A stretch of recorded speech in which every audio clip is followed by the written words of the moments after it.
Us today. Good morning. Thanks for joining us today. We are going to give a few minutes to allow people to join us. We do have about 50 people that have registered, so it'll be just a few minutes. If you could please make sure your microphone is muted when you join, that would be great.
For those of you that have recently joined, good morning. We're just waiting a couple of minutes for all the individuals that registered to join.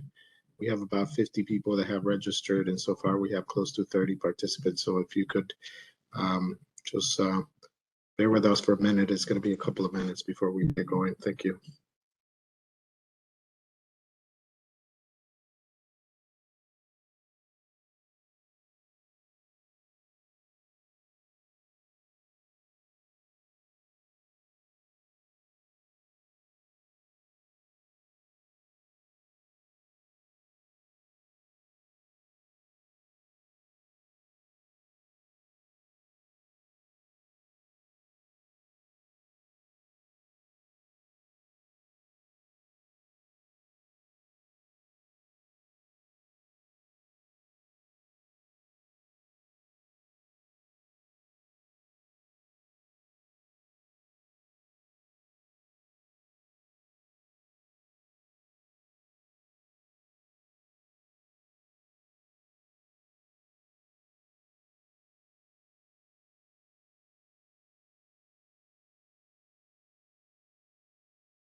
Okay, great. Good morning again. Thanks for joining. We're going to get going with our session today.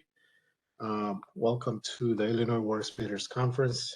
Thank you for taking the time out of your busy schedule to join us over the next 3 hours. And I want to emphasize this webinar will last approximately 3 hours. You'll have an opportunity to participate and learn about Illinois Works and the pre-apprenticeship program NOFO, which is, I'm sure, the main reason why most of you are here today. My name is Norman Ruano, and I'm the Deputy Director of the Office of Illinois Works at DCEO. Here with me today are my two colleagues, Dr. Gia Suggs from Northern Illinois University and Christine Flynn from the Office of Illinois Works. If you, Gia and Christine, can please go ahead and say hi to our audience today. Hi everyone, I am Gia Suggs and welcome. Hello, my name is Christine Flynn. I'm excited to be with you all. Great, thank you. I appreciate the introductions there. Illinois Works was created as a result of Governor Pritzker's historic $45 billion capital plan called the Rebuild Illinois Plan, and his commitment to expanding equity in the Illinois construction workforce. This exciting new initiative will create opportunities for Illinois businesses, communities, and families. During this course, you will be provided with information, resources, and support to help you successfully respond to the Illinois Works NOFO and create a strong program proposal.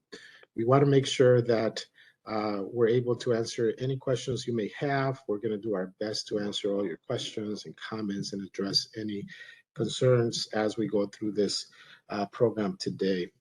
The objectives for our webinar today are to articulate the mission of DCEO, describe the relationship between DCEO and Illinois Works, describe the 3 key programs implemented as a result of the Illinois Works Jobs Program Act, describe the role of GATA in the NOFO process, access information available from Illinois Works Pre-Apprenticeship NOFO 2022 website, successfully complete the materials necessary to submit the Illinois Works Pre-Apprenticeship NOFO application, and access Illinois Works Pre-Apprenticeship NOFO resources. So as you can see, we have a pretty packed course today, variety of resources, a lot of discussions. So please stay with us. We'll be more than happy to answer any questions you may have. Please notice that this session is being recorded and will be made available to you for review at our 2022 NOFO website. You can access the 2022 NOFO website by using the link that we're now providing for you in the chat. Please make sure that you keep your chat box open, as we will be providing a lot of resources for you there. So through that link, you can access the 2022 NOFO website, and at the bottom of the website, you will be able to find a section called Information Sessions, and that's where you're going to be able to download the recording. Please keep in mind it takes about 3 to 5 business days for the webinar to be posted after this webinar is delivered. You will also be able to find recordings and slide decks of previous webinars that we have delivered related to this particular NOFO. So please go there and download those if you can. If you have any questions, please let us know. It's important, again, that you have an opportunity to ask your questions. At a particular point when we give you an opportunity, you could either unmute your line to ask your questions, or if you prefer, you can just send us your question via the chat box, and we'll be able to answer it and respond to all questions. We're going to do some brief introductions here to the platform that we have. Moving on to section 2. At the end of this section, you'll be able to use the WebEx features and functions to fully participate in the training. Also identify what you hope to learn from this training today with us. Please keep in mind, I don't know how many of you have used the WebEx platform. I know there's a bunch of other platforms use Teams, and other platforms use out there in the market. At the state of Illinois, we use the WebEx platform, and the WebEx platform obviously has some of the key features that other platforms have. I just want to bring them to your attention so that you know how to navigate it, so that you can fully engage with us. In the bottom of the screen, you'll be able to see the mute and unmute button. So if you want to ask your questions, you can do so verbally. There's also a stop and start video function if you want to start and stop your camera, your own camera. You can raise your hand. There's a raise hand feature. There's also a whole suite of emojis you can use. There's obviously the chat box. That's going to be very important for us today as we continue our presentation. And there's also group functions in this particular platform. We are not going to be using the group functions today, but we will in the near future. To help facilitate the best experience, please keep your line muted to help manage potential interruptions during the training. The lines will be unmuted during question and answer sessions or group discussions. You can certainly unmute your line during question and answer sessions. If you have a comment or a question, please share it in the chat or unmute yourself during a question and answer session at the end of each of the training sections or when permitted by the facilitator. We will make sure to give you enough opportunity to ask questions, so you can certainly either unmute yourself or ask your questions through the chat. We will try to respond to as many comments and questions as possible within the allotted time that we have for this webinar. However, if after the webinar you have comments, feedback, or other questions, please do not hesitate to reach us. You can do so by sending us an email to the email address shown on your screen right now, ceo.illinoisworks@illinois.gov, ceo.illinoisworks@illinois.gov.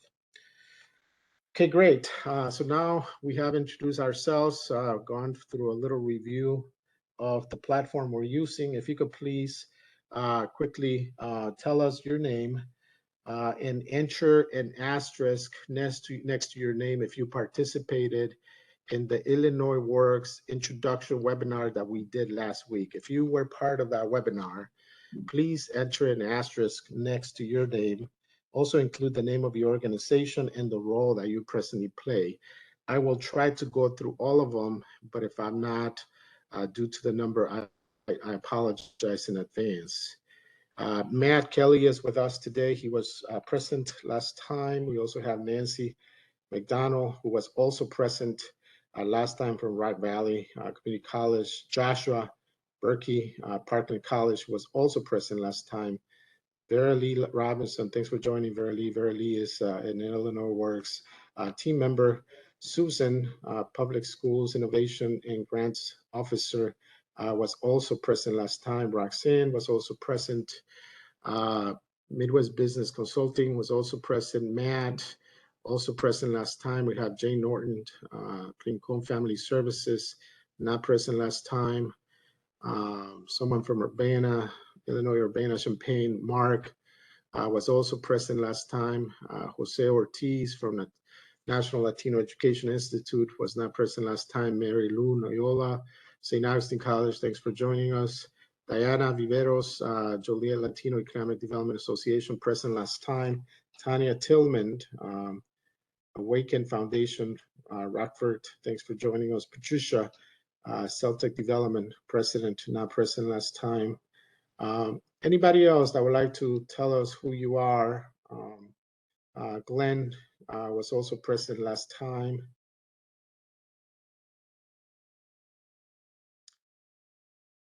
So just based on the names that have, the individuals that have shared their information, it's a good 60% present last time, 40% that were not present. So what we will do is that we will go through a small introduction of Illinois Works. It's very, very important.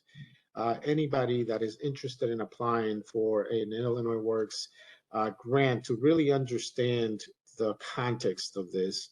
The pre-apprenticeship program is only one of 3 programs in the Bureau of Illinois Works, and it's important to understand how that pre-apprenticeship program works in the context of the other programs, because our workforce development, innovative workforce development model is actually 3 programs working together and not only 1 program.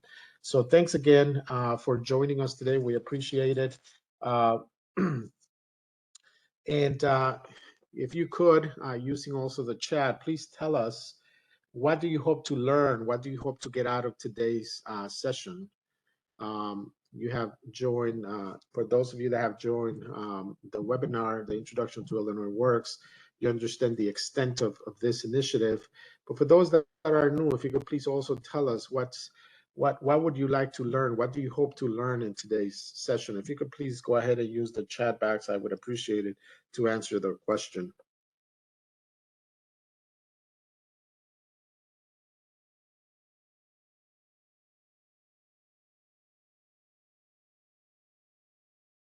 Further understand the NOFO and what it takes to successfully win. That's important. To learn more about the requirements of the NOFO, we will certainly address those.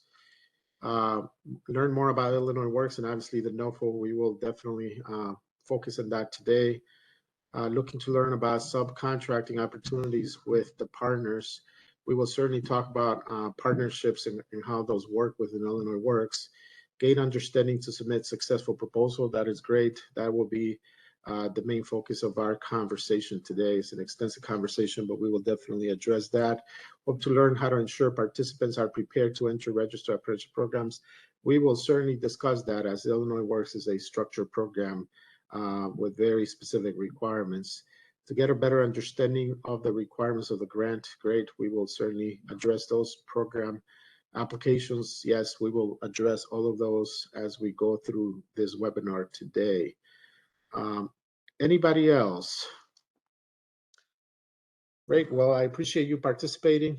Thank you very much. We will move on now. If you don't have any questions, let us know. Again, as I've mentioned before, if you have any questions, please just enter them in the chat, or now you have an opportunity to also unmute yourself and ask your questions before we move on to the next section, which is going to be a quick overview of Illinois Works. And as I mentioned, for those of you that were part of the introduction to Illinois Works last week, you certainly will find this to be an overview and a very important that people that were not in that session actually have a background understanding of Illinois Works and what it is that we're doing here. So at the end of this section, you'll be able to describe the role of Governor Pritzker's historic $45 billion capital plan in the creation of Illinois Works, explain the role of the Illinois General Assembly regarding the Illinois Works Jobs Program Act, describe the unique characteristics of the Illinois Works Innovative Workforce Development Model, articulate the mission of DCEO. Moving on to the next slide, please. Describe the relationship between DCEO and Illinois Works, and identify the relevant data that is evidence for the need for Illinois Works, summarize the role of each of the Illinois Works 3 key programs, and explain the current status of each of the 3 key programs as we work to implement them. So Illinois Works is a top priority of the governor's 5-year economic plan. With the new capital funding set to pave the way for tens of thousands of jobs over the next decade in the construction industry, the Illinois Works Jobs Program Act was intentionally designed, and this is a very important emphasis here. The Illinois Works Jobs Program Act was intentionally designed to increase equity and opportunity in capital construction jobs for underserved groups, including people of color, women, and veterans. And I want to emphasize here that Illinois Works focus on equity in the construction industry, has a particular focus on people of color, women, and veterans. That does not mean that you can exclusively serve those people with this funding, but we certainly have a focus on those populations. The intent is to invigorate the Illinois workforce for the future. One of the key challenges that we have in the state of Illinois in the next 10 years is that there's a huge wave of retirements expected to happen in the construction industry and the trades. However, we have enormous investments that are being made in construction in the state, $45 billion alone being invested in the next few years by the state of Illinois. And then we are expecting $15 to $20 billion to also come to the state as a result of the infrastructure bill that was signed into law by President Biden. As a result, the combination of those 2 huge investments is going to require a skilled and capable labor force for years to come. And Illinois Works is right in the center of this to ensure that we have that talent pipeline for the state. Illinois Works is an innovative model. It's unique and innovative because it has 3 key components, and we put them on your screen as pieces of a puzzle, because they do work together as pieces of a puzzle to bring about change into the construction industry. The first component has to do with job demand. And we have an innovative program that does that, and we'll talk about that in a minute. The second component is the pre-apprenticeship program, which creates a talent pipeline. But the third component, which is also innovative, it's an incentive program to hire and retain, not only to hire, but to hire and retain graduates from our program. Typically, workforce development models have one, perhaps two of these components, but a combination of the three would substantially impact the workforce. The Illinois Works as a system has all three of these components to create a comprehensive response to workforce development at all levels. Illinois Works, as a result, is one of a kind initiative and is really unique, in a very unique position to make a substantial difference here in the state of Illinois for our construction industry. Department of Commerce. So as you know, I've mentioned that the Office of Illinois Works, which is a brand new bureau created in the last 2 years, sits in the Department of Commerce and Economic Opportunity. So the Office of Illinois Works is housed at the Department of Commerce and Economic Opportunity. The Department of Commerce and Economic Opportunity's mission is to support and maintain a climate that enables a strong economy for our customers. And the focus of our service at the office at DCO is taxpayers, businesses, workers, and communities. That's the focus of our work at Illinois Works. So the governor's capital plan, which is called Rebuild Illinois, is what brought about Illinois Works, which is a program focused on expanding equity in the construction industry.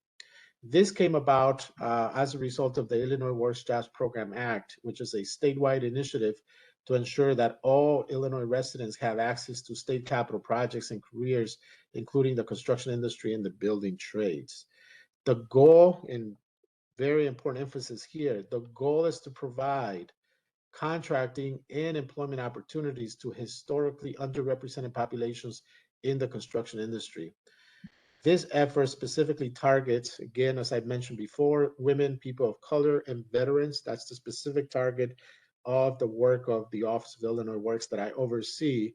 But I want to emphasize again that is not exclusively for those populations. Our target is those populations, but we are serving and can serve other populations as well. Illinois Works website. So if you want more information, want to learn a little bit more about these programs, I encourage you to visit, to navigate to our website. You can have access to the DCO website by using the link that we are now providing for you in the chat. So when you get to the link, use that link to go to our website.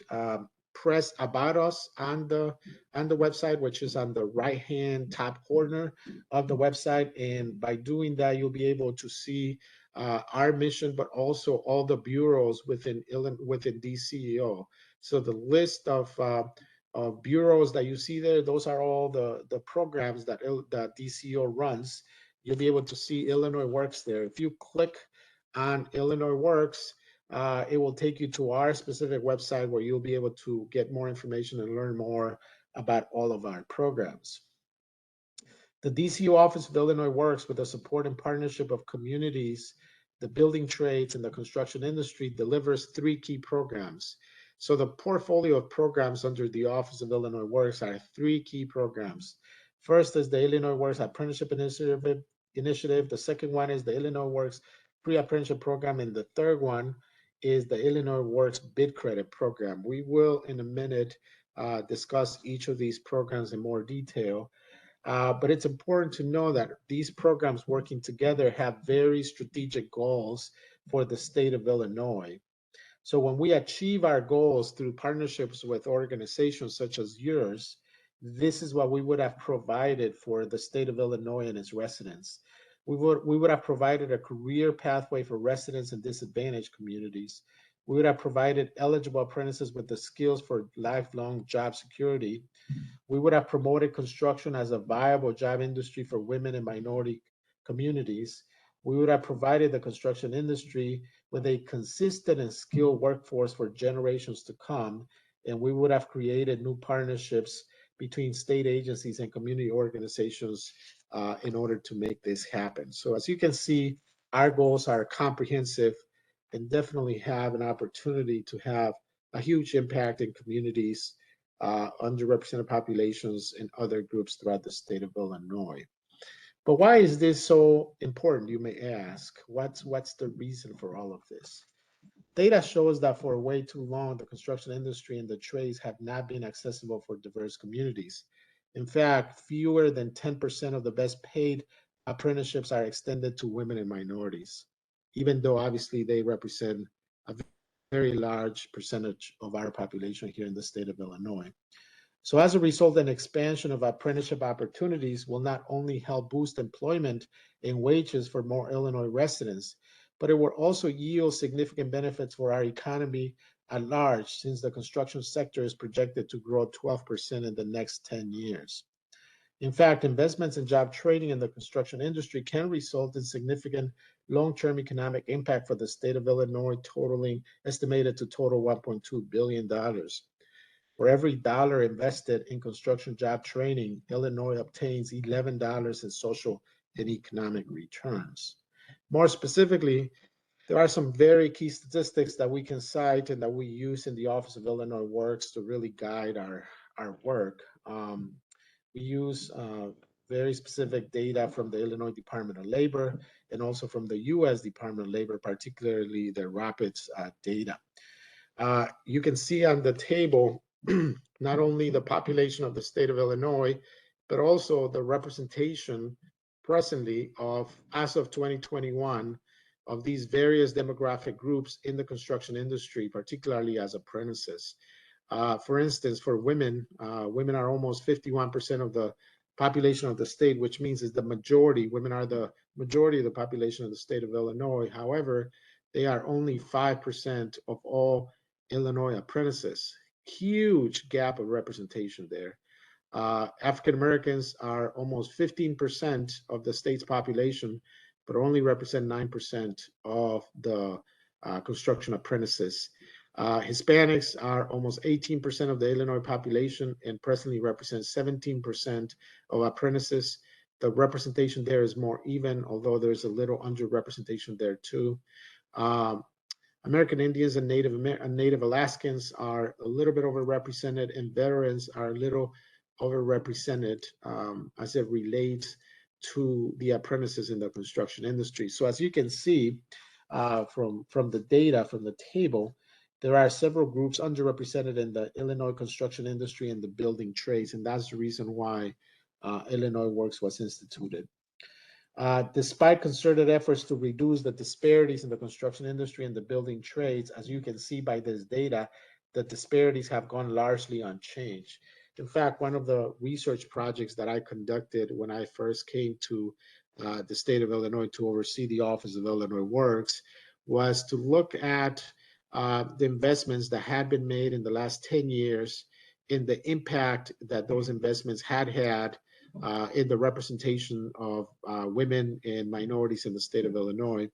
And to my dismay, what I found was that in the last 10 years, even with all the efforts that had been made and the investments that had been made, African Americans were exactly in the same representation level. 10 years ago, they were at 9% in terms of their representation in apprentices, and as of now, they are 9%. And women had gone from 4% in representation to 5%, not a significant change. So the reality is that the last 10 years have not seen significant changes when it comes to the representation of women and minorities in the trades. And as a result, Illinois Works was created with a very particular approach in structure in order to bring about that change. So Illinois Works is positioned to change this trajectory, and it's very exciting to be part of this initiative. As I mentioned, the Office of Illinois Works is responsible for the implementation of 3 key programs.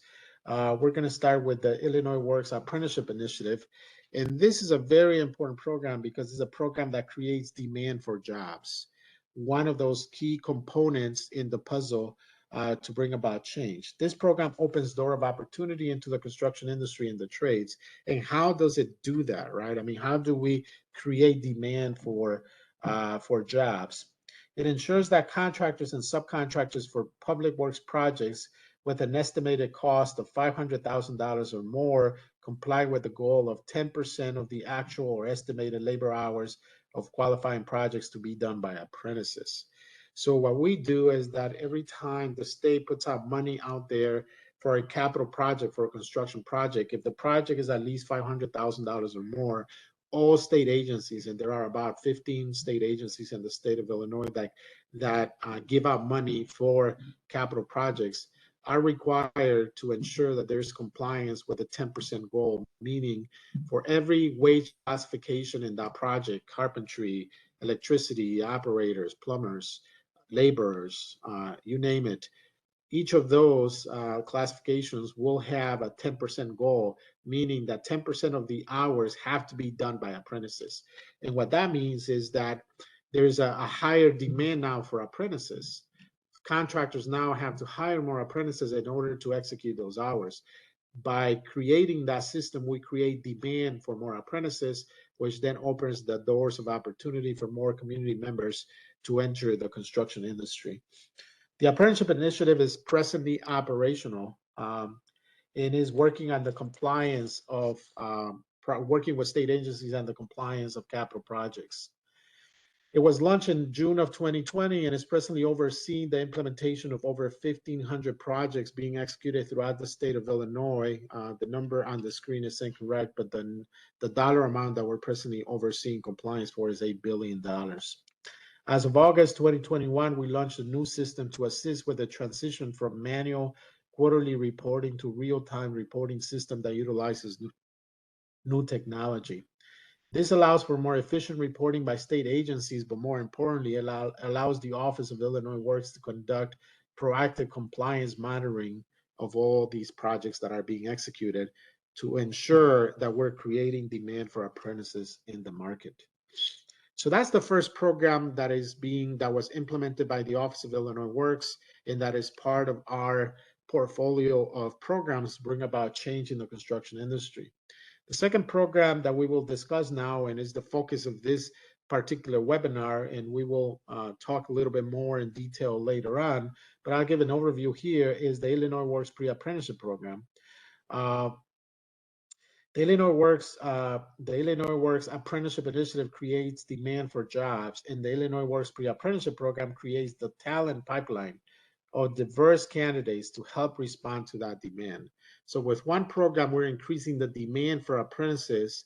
With this second program, which is the Illinois Works Pre-Apprenticeship Program, we're creating a talent pipeline to fill that demand. So the Illinois Works Pre-Apprenticeship Program creates a qualified talent pipeline to fill job opportunities with diverse candidates. So this talent pipeline brings about equity into the construction industry, because we're focusing on bringing in women, we're focusing on bringing in minorities and veterans into the construction industry. For our grants, we strongly encourage proposals that provide training to disadvantaged communities or for underrepresented populations in construction and the trades. This includes, obviously, as I have mentioned, women, people of color, and veterans. So what does the pre-apprenticeship program do? What type of services do we provide? Want to emphasize this, is very important. It's a pre-apprenticeship skills training program. This is a training program. Wraparound services, student support services, all of those are included in the equation. But in general, this is a training program. Providers, anybody that applies, needs to submit a training proposal. And we will discuss more in detail what that means and what some of the guidelines are related to that. But this skills training is provided through a network of community-based organizations. The way the Illinois Works Jobs Program Act defines community-based organizations, it includes colleges, community colleges, faith-based organizations, business associations, among others. Preference is given to underrepresented populations that have historically encountered barriers to entry and advancement in public works trades, including minorities, women, and veterans. At the same time, participants attend tuition free, and they receive a stipend. By law, any participants in the Illinois Works system need to be paid a stipend. There will be guidelines that we will be providing to you. In fact, in the NOFO, you'll be able to find some of the guidelines related to this because all participants need to be provided a stipend. Very important point. If you do apply for Illinois Works and you do not provide a stipend in your budget, the likelihood that your proposal can be approved is not very good. A comprehensive, at the same time, this program offers a comprehensive array of supportive services that help address systemic barriers which prevent underrepresented populations from entering the construction industry. Finally, just to something that is very important about this program is that it's one of the most generous funding mechanisms that presently exist in the state of Illinois as it relates to workforce development. On average, we provide $10,000 per participant for the delivery of services. This comes from an appropriation, $25 million appropriation we received from the General Assembly to fund phase 1 and 2 of the program. Phase 1 of the program started last year. And I'll give you some details in a minute about where we are with that phase. This second NOFO is phase 2 of the program. We are already working on securing another $25 to $30 million to continue funding of the program in the next couple of years, and on will go as we move forward. So what's the status of the pre-apprenticeship program? The pre-apprenticeship program is fully operational. The initial list of grantees was announced in January of 2022. So the network of Illinois Works providers has been operational since January 1, 2022. And the first phase will end December 31st, 2022. And the second phase will start January 1st, 2023. 22 grantees were chosen at that time. And out of those 22 grantees, they received a total of 23 grants to deliver services across the state of Illinois with an investment of $9.6 million. The average award was $417,000. And phase 1 grantees, which started January 1st, 2022, have the capacity to serve approximately 1,030 Illinois residents throughout the state of Illinois. Something that is very important to mention is that through phase 2, we expect to increase our capacity in the state of Illinois from 22 grantees to about 30 to 35 grantees with the ability to serve a minimum of 1,500 Illinois residents. Something that I want to emphasize here, Illinois Works, the pre-apprenticeship program of Illinois Works is by far the largest pre-apprenticeship system in the state of Illinois. When it comes to our present enrollment in the Illinois Works network, there's a table on your screen that shows where we presently are, and we are decisively serving the underrepresented populations that we have been given a mandate to serve through the Illinois Works Jobs Program Act. As I mentioned earlier, whereas women represent 4 or 5% of apprentices in the state of Illinois, within the Illinois Work network, women represent 22% of our present enrollees, which is a huge improvement from what we typically see in the state of Illinois. We also want to encourage people that are interested in applying to, if you are interested in focusing in women or ensuring that women are properly represented, we really encourage that. We want to make sure that we close the gap when it comes to the representation of women in the state of Illinois. When it comes to African Americans, our system in Illinois Works presently serving 70% of our students are African American. They represent 9% of apprentices in the trades as we speak. Hispanics are a little underrepresented in our system. They are 16.3%. So as a result, with this NOFO, we're also targeting organizations that may increase the number of Hispanics that will be served. American Indian and Native Alaskans in our system are 0.5%. That's the reason why we also need to increase the representation programs that may serve those populations. And veterans in our system are only 1.1%, and they are 7% of all apprentices in the state. We also need to increase the number of veterans that are served through the Illinois Work system. So that's where we are. As you can see from those numbers, we are definitely serving the target populations, but we need to, through phase 2 of our funding, cover some of the loops and the holes that we have. Are there any questions in the chat, Christine?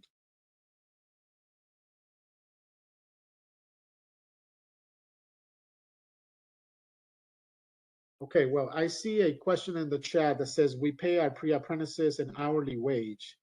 Do you consider this an alternative or equal to a stipend for the program? We unfortunately do not use any wage terminology within our system. We're not allowed, in fact, federal law does not allow for stipends to be used as wages. Any student that is in a program should not be paid a wage. They can be, by federal law and state regulations, get a stipend, but not a wage. So we would only consider programs that are able to work within a stipend policy and structure. Unfortunately, wages are not part of our system, nor we will consider wages for our students. Norman, there's another question in the chat. It's saying, can the stipends be used as an award for pre-apprenticeship program completion? The type of stipends that we use in the Illinois Work system are what we call performance-based stipends. So there's a whole section in our grantee manual. If you go to the landing page for the NOFO, you'll have the link there to go into our grantee manual. There's a whole section that talks about our stipend model, and it's a performance-based model, meaning individuals are paid a stipend, but their performance, academic performance and attendance is taken into consideration as they get paid that stipend. So there's another question here. Matt is inquiring about tools or equipment, and I think the question is, could that stipend money be used for tools and or equipment? We would really encourage that the stipends based on our policy are paid out to the students for whatever expenses they may have. They make the decision about how they're going to spend that money. Tools and equipment related to the implementation of the program is an allowable expense in your budget for the program. So if you do submit an application, you can include tools, expenses, materials that are used for the program outside and above and beyond the stipend amount. And there's one more question from Grady, and Grady is asking about union-based. So are these programs union-based? That's a great question. Any program that is part of the Illinois Work system is allowed to work either with union-based DOL registered apprenticeship programs. There are no pre-apprenticeship programs that are union-based. I mean, some union halls run pre-apprenticeship programs, but they are not DOL registered programs. So if your question is, are our programs union-based, our pre-DOL registered, our pre-apprenticeship programs are not, unless there's a union that applies and gets a pre-apprenticeship grant from us. They are generally not. The majority of providers are colleges, school districts, nonprofit organizations, business associations. If the question is, can the individuals that graduate from our pre-apprenticeship programs go to only union DOL registered apprenticeship programs? No, our system allows for our graduates to go either to union-run DOL registered apprenticeship programs or to non-union-run DOL registered apprenticeship programs. There's a number of non-union-run DOL registered apprenticeship programs also. The focus for us is ensuring that they go to DOL registered apprenticeship programs, regardless if they're run by unions or not. I hope I answered your question. So as you can see then, if current trends persist, Illinois Works is well positioned to impact equity in the construction industry and the trades. As we speak, as I mentioned, we have about 850 enrollees in the Illinois Works system right now. We are very confident that we are going to reach our goal of 1,030 by the end of the program year, which is December 31st, 2022. The final DCO Office of Illinois Works key program we'll discuss is the Illinois Works Bid Credit Program. As we mentioned, the Illinois Works Apprenticeship Initiative creates the demand for jobs, and the Illinois Works Pre-Apprenticeship Program creates a pipeline of diverse candidates to help respond to that demand. However, the Illinois Works Bid Credit Program, it's a very important program because it's an incentive to hire and retain our graduates. So the Illinois Works Bid Credit Program completes the puzzle. The Bid Credit Program creates incentives to help ensure that Illinois Works Pre-Apprenticeship Program graduates are hired and retained by contractors and subcontractors. And I want to emphasize here again, hire and retain is not only hiring, but also retention. So the Illinois Works Bid Credit Program incentivizes contractors to hire and retain a diverse pool of candidates.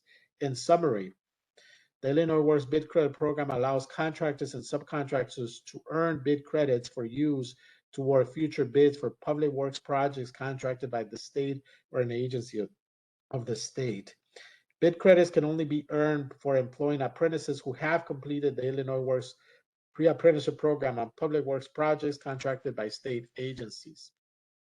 DCO determines the bid credit earning rate by rule based on the labor hours worked on state contracted public works projects by apprentices who completed the pre-apprenticeship program. The rate is published and may include maximum bid credits allowed per contractor, per subcontractor, per apprentice, per bid, or per year.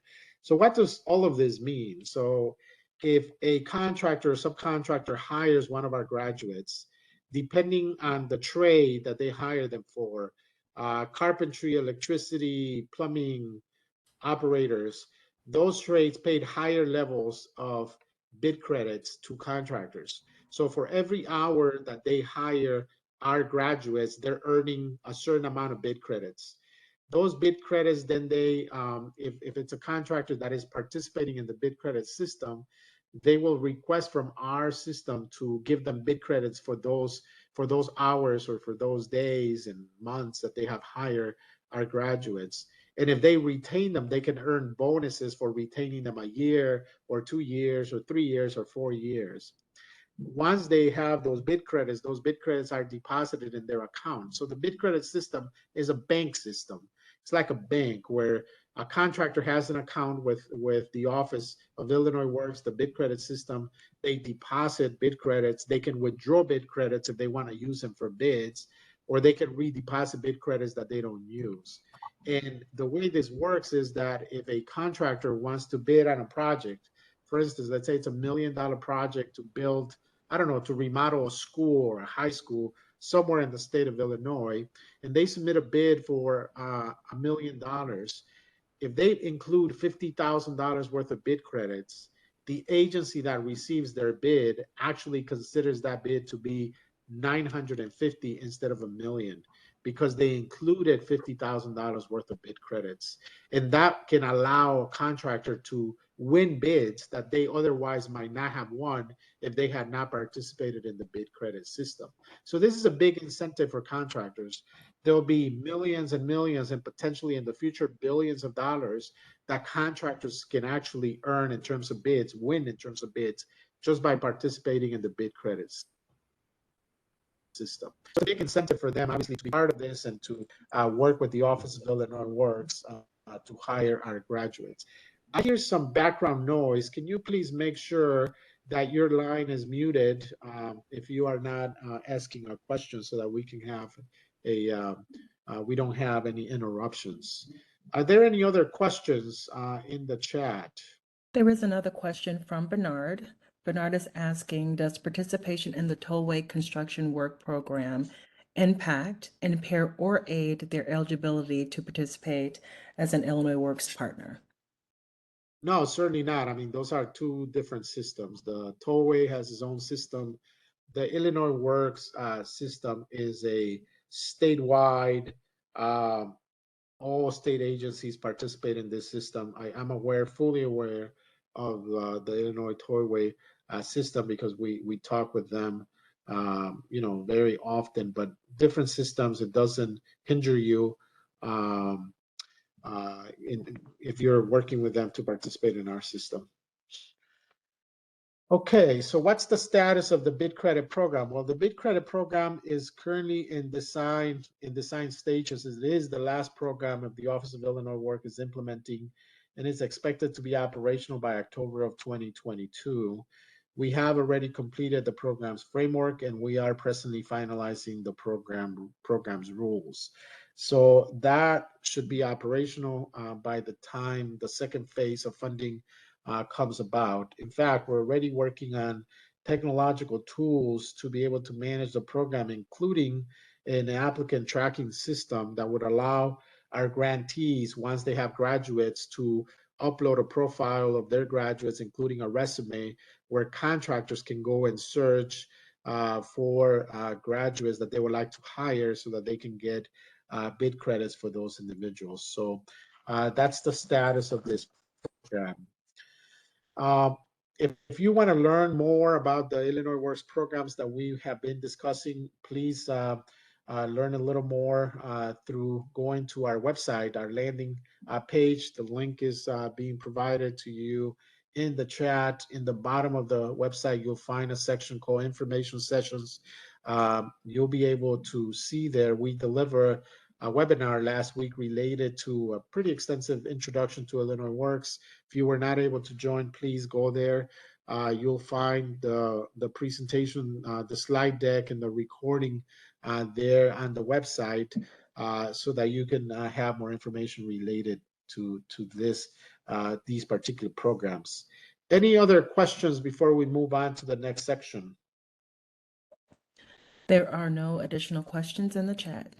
Okay, great. So let's move on now to start talking specifically about this NOFO and some of the key requirements in order to engage and respond and be able to be considered for this opportunity. So this section specifically will talk about GATA eligibility.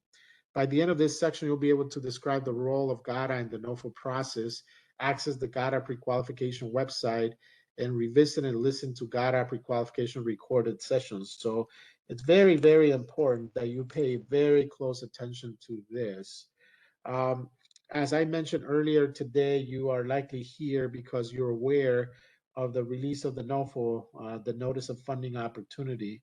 Um, we released this NOFO on the 18th August 2022, so it's a very recent release. In fact, most of you have seen the release, but if you have not, if you don't have the release, we will be posting the link right now for you in the chat so that you can download the document. We will also make this release available on your screen for download.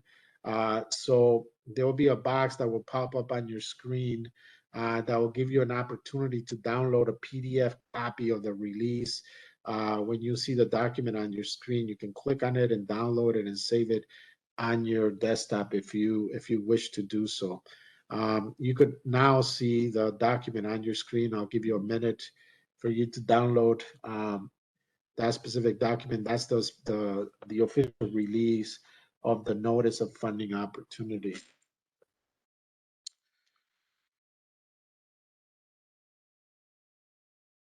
Now, it's very important to emphasize the goals of this NOFO. So let's make sure that if you have any questions, please don't hesitate to ask them. The goal of the Illinois Works Pre-Apprenticeship Program is to provide grants to community-based organizations, included accredited colleges and universities and coalitions throughout the state of Illinois, that will recruit, pre-screen, and provide pre-apprenticeship skills training. As I mentioned, our system is a system that delivers actual training, not only supportive services or transition services, but training along with these other services. We will discuss more in detail later on what those requirements are, but it's important for you to understand that. Successful grantees will be expected to provide pathways and manage the transition from the pre-apprenticeship program to a DOL registered apprenticeship program, which in our system we call the primary goal in construction and building trades. So the goal here is not only to provide training, but more importantly, to provide true career ladders and career opportunities for community members from underrepresented populations by transitioning them to DOL registered apprenticeship programs. That's the main goal of Illinois Works. Illinois Works does not exist just to provide training, just to provide certifications. We do not exist just to provide wraparound services. Our strategic goal, our primary goal, is to transition individuals to DOL registered apprenticeship programs. So if you are considering submitting an application, make sure that you're very clear about that and that your proposal reflects that. We have a dual goal, and I will mention this throughout the presentation because I want to make sure that we're very clear what we're talking about. This particular NOFO is focused on two key objectives. One is to increase the representation in geographic areas. We presently have 23 programs operating throughout the state of Illinois, but we have several economic have representation now, and we need to bring in representation for those areas. Our system also, as the data showed a few slides ago, is not adequately serving all of the target groups that the law is mandating us to serve. As a result, this particular NOFO is also focusing on bringing about programs that can do a better job serving Asian Americans, better job serving American Indians and Native Alaskans, better job serving Hispanics, and a better job serving veterans, including also women. We are doing have better representation of women, but we do not have parity. African Americans are being served adequately right now, but there are some areas in the state of Illinois where African Americans still do not have access to Illinois Works. So if you are one of those organizations that are not in the key geographic areas that we're focusing, and you still want to submit an application because you feel that you can do a good job serving these populations, you certainly can submit an application. It's just that our priorities right now are those. We will consider applications that are outside of those priorities, but we need to first take a look at the priorities that we have. The presently the areas, geographic areas that we need to get representation in is the central region, the east central region, the north central region, the northwest region, the southeast region, and the southwest region. In the NOFO, we give you a link for you to go check out the maps of the various where those regions are located. So I encourage you to really pay close attention to that. I also encourage you to use a tool that we have on our website at the pre-apprenticeship program website called the heat map, the Illinois Works heat map. And this is a map that shows you where the different concentrations of our underrepresented populations are. Also, it shows you where projects are presently happening, and it also shows you where our programs are presently located with yellow stars. And more importantly, it also shows you where DOL registered apprenticeship programs are located. And it gives you information about all those programs, their website, what type of programs they run, all of that. So I encourage you to go to our heat map on our website and get that information and use it for your proposal. We have now included the link in the chat related to the regions, the economic development regions in the state of Illinois, so that you can see where these regions that I just mentioned are located. Application criteria. Now, who can apply for this? As you would expect, this NOFO will consider organizations that have experience in a trajectory delivering construction pre-apprenticeship and other construction training programs. However, and I want to emphasize this, however, applicants that have not operated pre-apprenticeship programs but have experience serving the underrepresented populations are also encouraged to apply in partnership with other relevant organizations that have experience in effective design and delivery of the required services. So we are not only looking for very experienced programs that have a long trajectory, we're also looking for organizations that may not have experience doing pre-apprenticeship programs, but that have the ability to reach and serve underrepresented populations. In fact, I can tell you in the network that we have right now of 22 organizations, there's a significant number of them that did not have experience delivering pre-apprenticeship programs. And when we decide to give a grant to those organizations,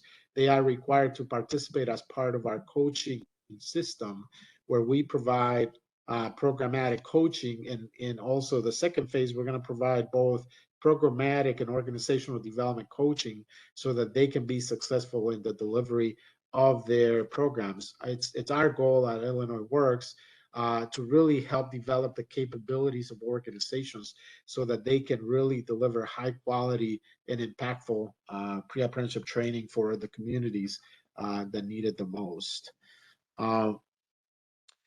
One important clarification here: if you are an existing Illinois Works grantee and are part of this webinar today, you should know that you can only use this NOFO to apply for funding in very particular circumstances. So you can submit an application and respond to this NOFO if you are proposing to serve a different geographic area or economic development region beyond the one that you are currently contracted to serve. That's the only way that you can use this NOFO. If you're coming in and you have a contract to serve Chicago and now you want to serve in Waukegan or in Aurora or in Rockford and Joliet and Elgin or anywhere else, Kankakee, south suburbs, you can certainly apply through this NOFO to do that. You cannot use this NOFO to apply to renew your grant if you're an existing grantee. If you are an existing Illinois Works grant and did not receive an invitation for renewal, this process cannot be used for renewal considerations. If we do receive any applications from existing grantees to renew their grant through the NOFO, we will not consider those. We will only consider existing grantees' applications if they are planning to serve a different geographic region. Any other questions that we may have in the chat? We did just have one question about if the session would be recorded and when it would be available. Okay. Yeah, no, certainly. As I mentioned earlier, the session is being recorded and it will be made available in 3 to 5 business days after we finish the webinar today. And it will be you can access it through the 2022 NOFO landing page. The bottom section of the page has a section called Information Sessions. You will see there the slide deck and the recording right next to the name of the session. So we'll make sure to continue to remind our participants throughout this training. Now, moving now to the GATA pre-qualification. It's very, very important, okay? The first step in your grant application process is your Grant Accountability and Transparency Act pre-qualification, also known as GATA pre-qualification. I'm going to emphasize this several times during the session. You cannot apply for a grant under this NOFO if you are not GATA pre-qualified. Unfortunately, if you are not GATA pre-qualified and we receive your application, we will not be able to review it and evaluate it. For information regarding GATA pre-qualification, you can access the GATA website using the link that is being shared right now in the chat. So we will provide the link right now in the chat related to the GATA. This is the GATA link where you can go and read about GATA if you do not have your GATA pre-qualification, or if you have one, you can go and check the status of your GATA pre-qualification. It is very important to note that GATA pre-qualification process can take several weeks. If you are not presently GATA pre-qualified, this process can take several weeks. If you have not completed your GATA pre-qualification, it is critical to get started now. This is not just a state process, it also involves federal processes as well. If you do not have your GATA pre-qualification, your proposal in response to this NOFO will not be considered. Are there any other questions in the chat, Christine?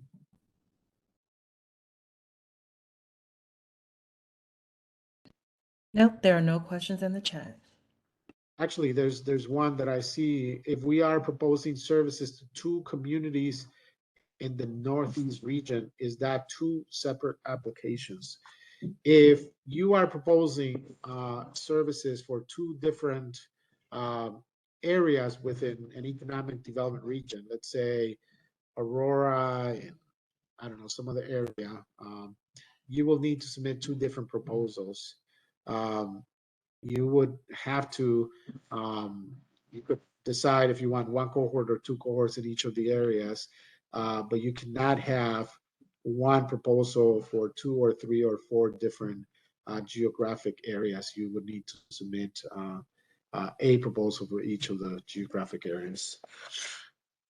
So all Illinois Works NOFO applicants must complete their GATA pre-qualification process. At the same time, if you already have a GATA, you are GATA pre-qualified, you must make sure that you're in good standing.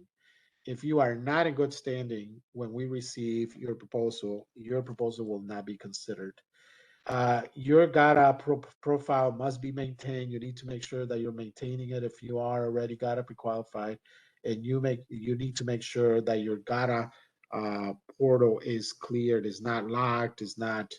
Sometimes if there are issues, they lock your portal. Your portal needs to be in good standing in order for you to be considered for a grant with the Office of Illinois Works. So to learn more about the GATA portal, again, we already provided the link for you in the chat. I encourage you to please go ahead and go there, navigate it, learn about the GATA process if you are not GATA qualified. The other thing that is also very important is that the office, DCO, the Department of Commerce and Economic Opportunity, has a website that you can go to for more information regarding the GATA criteria and other details related to this process.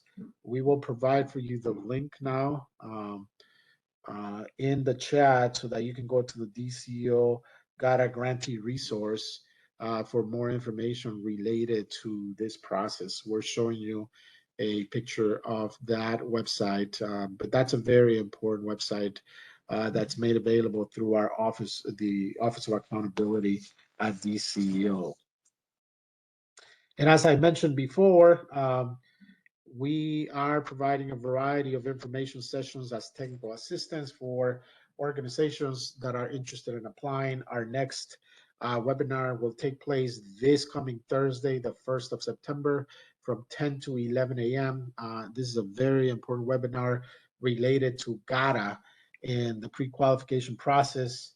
Our Chief Accountability Officer will be delivering this webinar. He's an expert in all these systems, so please make sure that you join and ask your questions. He'll be more than happy to answer your questions.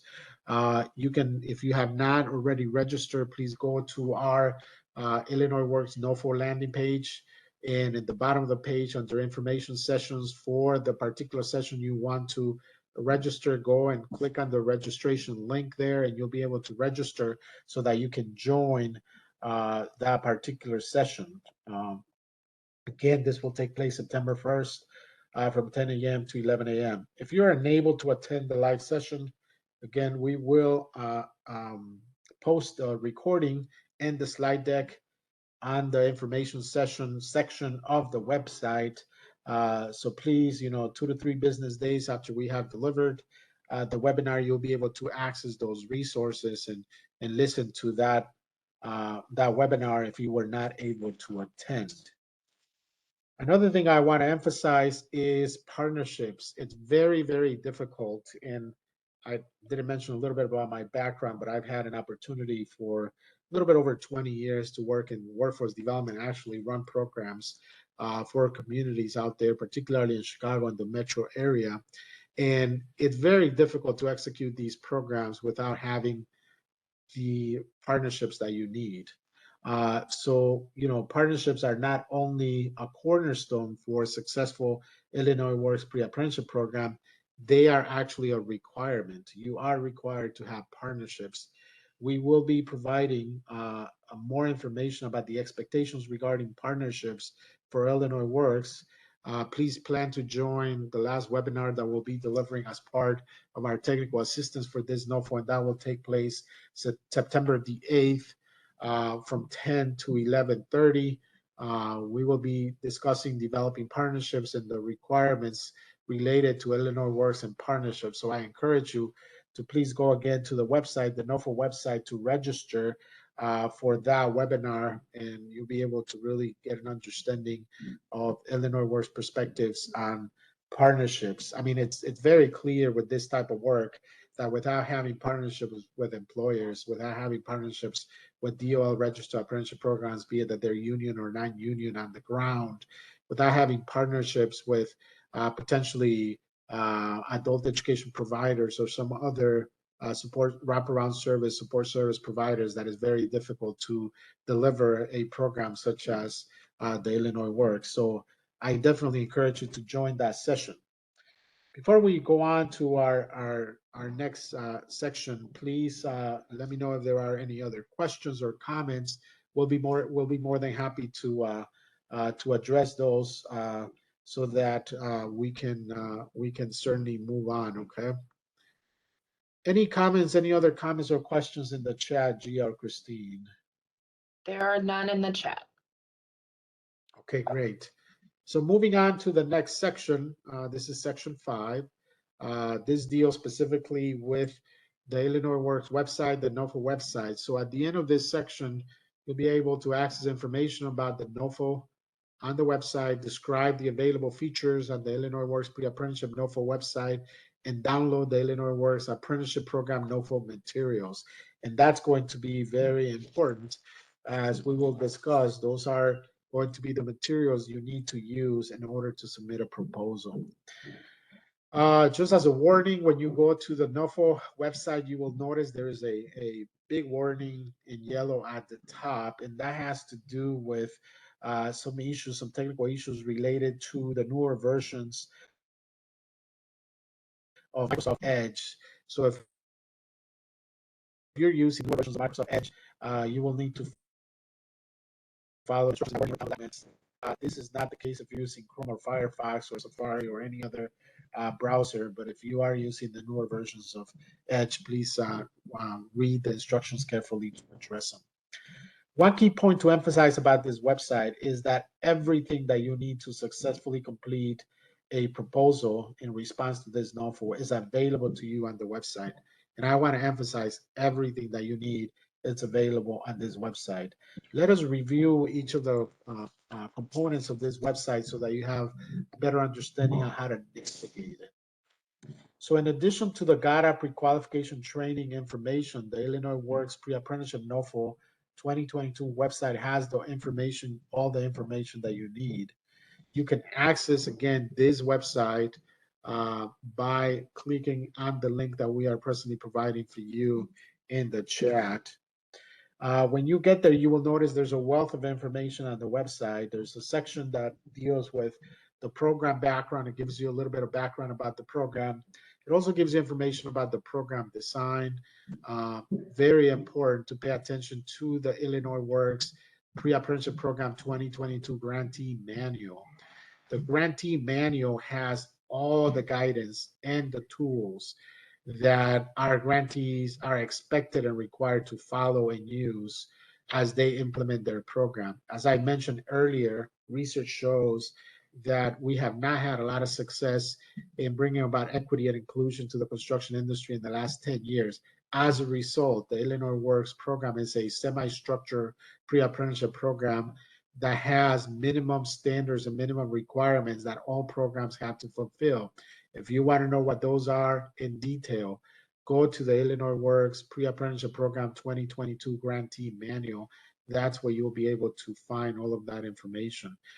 We are in the process of updating the manual, and there will be a 2023 Grantee Manual with some modifications, but the heart of the program and the requirements are all outlined in this manual. So I encourage you, as you decide to apply, or if you have decided to apply and are writing your proposal, to really pay attention to that manual.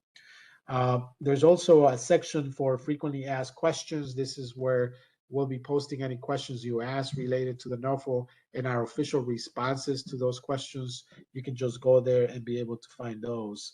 The heart of this website is the NOFO materials section. The NOFO materials section has all the documents that you will need in order to apply and respond to this NOFO. Not only does it have the NOFO itself, it has all the templates and all the required documents that you will need to complete in order to apply for this NOFO. There's also a section for funding information. There's submission details. Please make sure that you're careful about how you're being submitted and that you truly follow what's outlined in the NOFO. There's also an award timeline. As I have mentioned before, we're expecting for these programs to be operational January 1st, 2023. All programs that are chosen to participate as part of the Illinois Works network will go through a 4 to 6 week onboarding process to learn how to use the reporting technology and learn all about the requirements of Illinois Works. But the program year starts January 1st, 2023. We also have extensive resources on the website. You have a variety of resources related to pre-apprenticeship programs, related to apprenticeship programs, a variety of resources there that you're welcome to use as you're writing your proposal. And then, as I mentioned, there's an information section all the way at the bottom where you could access all the recordings and also register for upcoming webinars related to this NOFO. In the top of the website, you'll find a section where you can choose to navigate the website in Spanish if you choose to do so. There's also partners that are outlined there that are involved with us in the delivery of these programs. I want to bring you back to the resources. As I mentioned, there's a significant amount of resources here on the NOFO that you can access. There's NOFO resources. There's resources for competitive applications, resources for national best practices for pre-apprenticeship and apprenticeship programs, resources for national best practices for equity in pre-apprenticeship and apprenticeship programs. So please feel free to use the resources. These are very helpful to applicants, and also if you become a grantee for grantees once you have won an award. Okay, again, please don't hesitate to join us for the 2 future webinars that we have coming up. Now, if you go to the website itself, you will notice that the NOFO materials are pretty prominent on the website, on the right-hand side of the website. As I mentioned, everything that you need to apply for this particular NOFO is located here in the NOFO materials. We will, in a minute, start going through all of these NOFO materials so that you have more details about what they are and some key, tips on how to fill them out or what's important for us as it relates to those materials. But please let me know if there are any other questions before we move on. We are at 11:17 right now, so I think that we have done very good timing. I'll answer any questions you may have before we move on to the next section, but because of the timing that we personally have, I think we can afford to give you a 5 to 7 minute break in a couple of minutes. Any questions in the chat, Gia and Christine? Yes, there are 2. So the first one is from Bonnie. She's asking, is there a list of DOL registered apprenticeship programs? Yes, in fact, if you go to our heat map, as I mentioned earlier, there's a technological tool, pretty sophisticated technological tool that uses GIS technology. And it's on our website. If you go to the DCO website, look for the Illinois Works Pre-Apprenticeship Program, and that will take you, it's being shown right now. We provided the link right now in the chat. If you click on that, at the bottom of that page, you will find the heat map. And in the heat map, one of the things that we outline throughout the state of Illinois is where DOL registered apprenticeship programs are located. Those appear on the heat map as squares.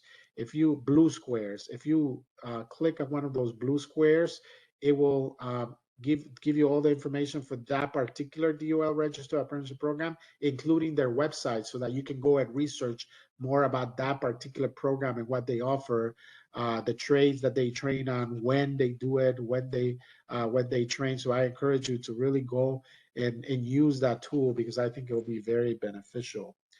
So any other questions before we go on our break?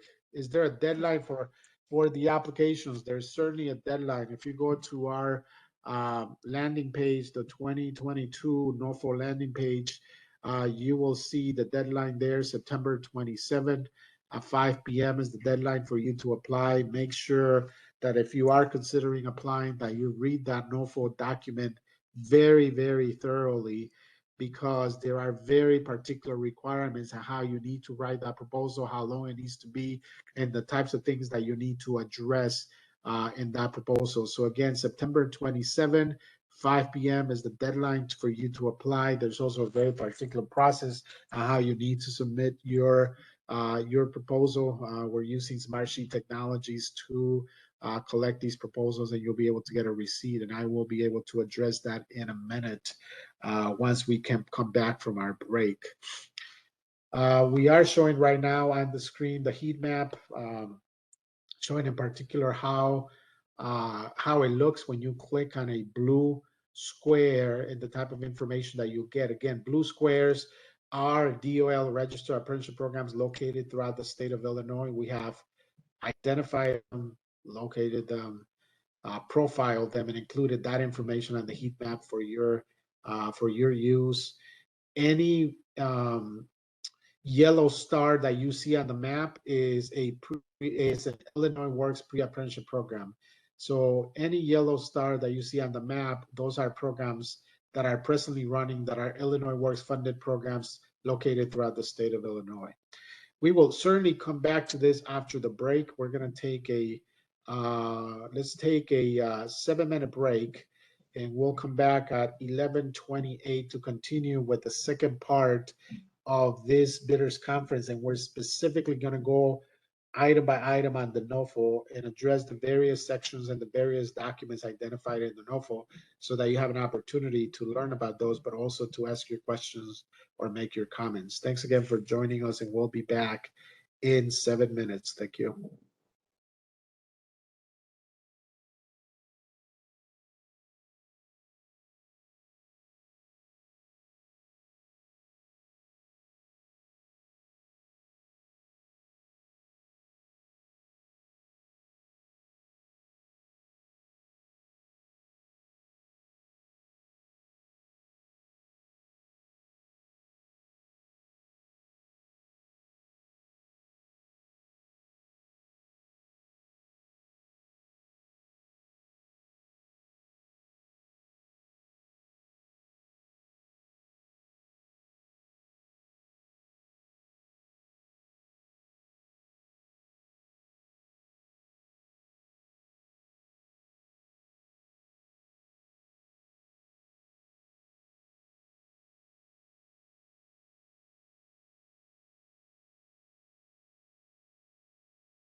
Okay, great. We are back from the break.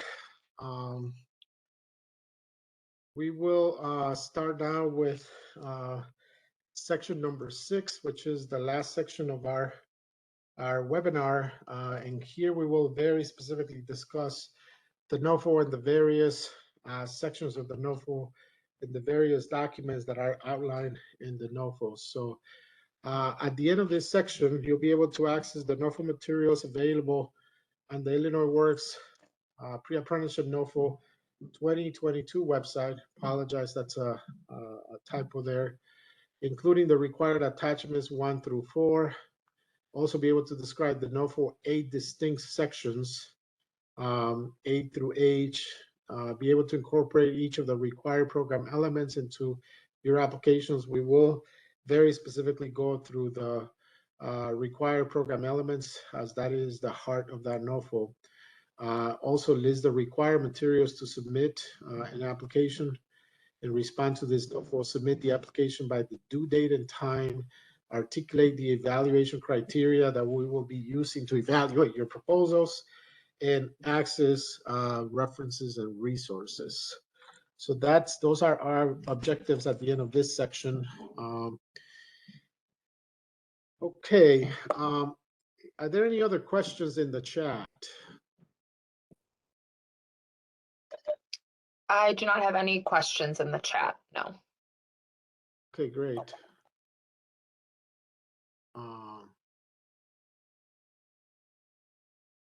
So the NOFO materials, to download the NOFO, please again go to the NOFO materials section on the website. You'll have access not only to the NOFO there, but also to download all the materials that are required to be submitted as part of the proposal. So you will be required to submit a uniform, besides the proposal that you have to write and articulate your program and how it aligns with Illinois Works. You will also be required to submit a uniform application, submit a budget template, submit a conflict of interest disclosure, submit a mandatory disclosure, and at the same time submit each of the 4 attachments. First attachment is proposed work plan. Second, participant demographics and outcome summary. Sample curriculum and proposed curriculum, that's attachment number 3. And the last attachment, attachment 4, is a staffing plan. So we will take an opportunity today to go over each of these, be able to address any questions you may have, but it's also very important to understand that these are the documents that need to be submitted.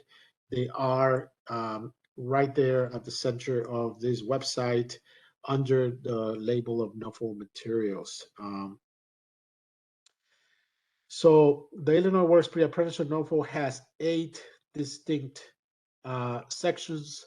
We will review each of those in detail later in this section. But for right now, let's talk about the uniform application. So the uniform application serves as both a guide and a checklist for your NOFO application. It identifies what needs to be included, the order for which the content should be presented, and critical identifying information regarding the applicant.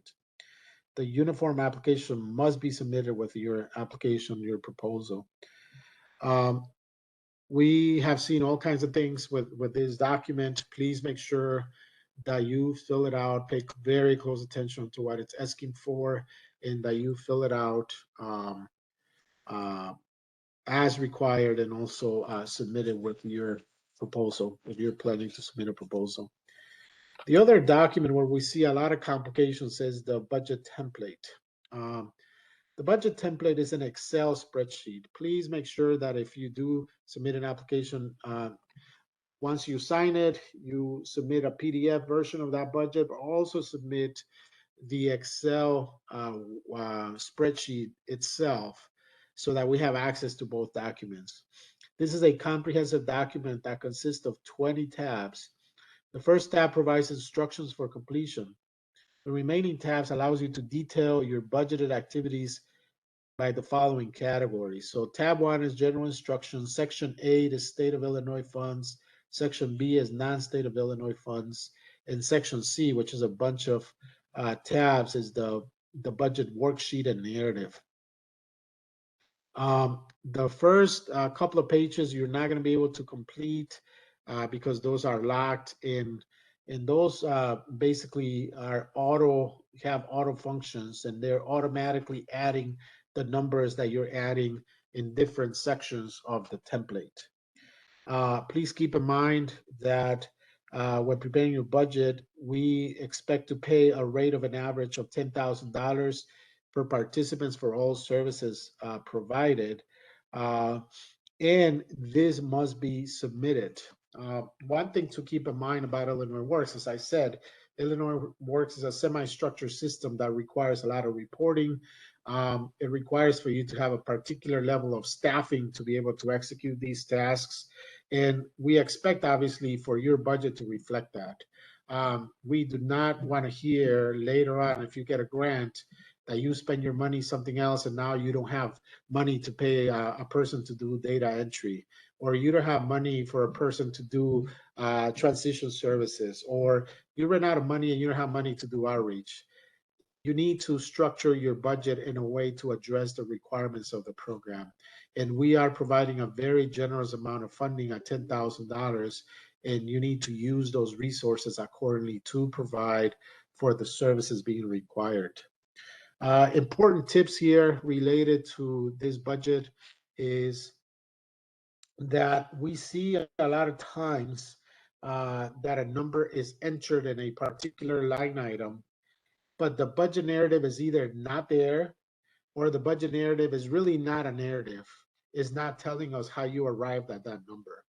So if you're going to include a, a partnership, for $250,000, and you expect us to approve a budget for a partnership for $250,000, but you don't say how you arrived there, what's being provided for $250,000, and how that's a reasonable amount. I mean, how can we approve something like that? Or sometimes we get, $150,000 for stipends, or $25,000 for stipends, with no calculation on how you arrive there. It doesn't really help us. We really need to see a budget narrative.